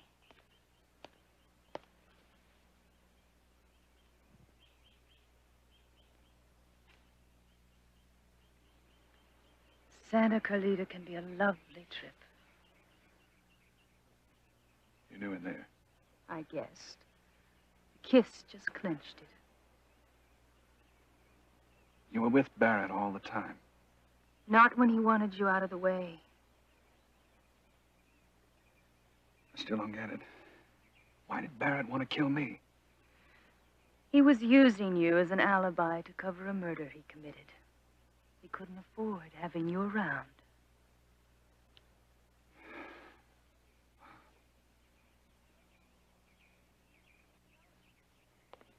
Where are you going? Call the police. Oh, darling, wait. You're honest and a little bit square, but don't be a fool, too. You and I are the only two that know who you really are. You can stay Vince Barrett. It's a chance of a lifetime. His money, his success, and me. The two of us together. And arrest him? We'll cut him in. It'll work perfectly. Yeah, until they come down on me for that murder Barrett committed. Wait a minute, please. If you call, I'm an accessory. Opry, would you get me the police? Ben!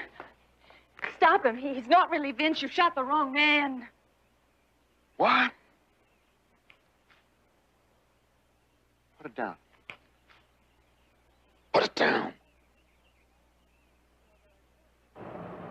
So there are two Vince Barretts. That's the way it's shaping up.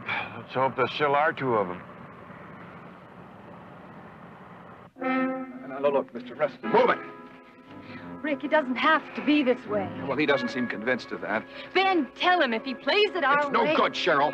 We don't have any kind of guarantee. We're up to our necks in this thing, and he can talk anytime he wants to. He's going in the woods right alongside Vince. Just keep moving. If you kill me, you'll be fresh out of Vince Barrett's. I mean, suppose somebody comes around asking for him, huh? By the time that happens, we'll have bled the company dry, and we'll be long gone.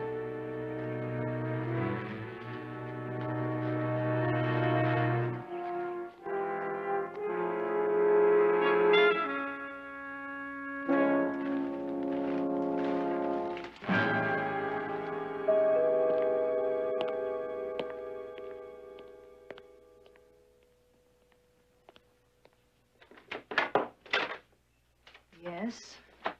You are Shirley Jennings? I got the name from the registration in the car in the driveway. If you've come to see Mr. Barrett, he's not at home. His car's in the garage. So is Mr. Reston's. They took another car. That wouldn't by any chance have been Rick Hatfield's? I'm afraid I don't remember anyone by that name. That's funny, because Mr. and Mrs. Anderson, remember you were having dinner with them and Rick at the Parkhurst Hotel Saturday night? I was with Mr. Barrett last Saturday night. I hope you'll change your mind about that. Because being with Mr. Barrett would put you smack dab in the middle of the Ted Mason murder.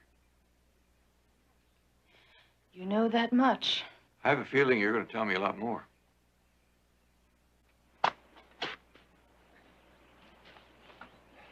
Keep digging. I want it deep.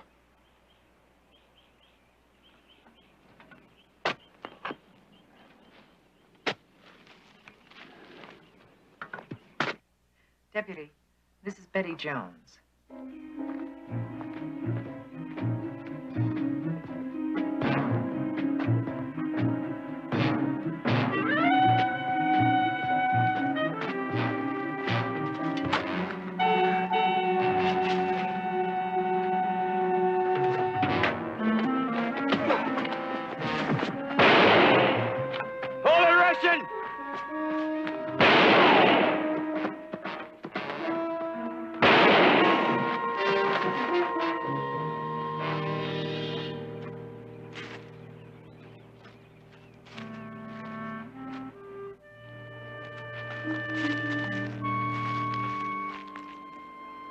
You mind telling me which one you are? Rick Hatfield. Right now, I'm glad of it.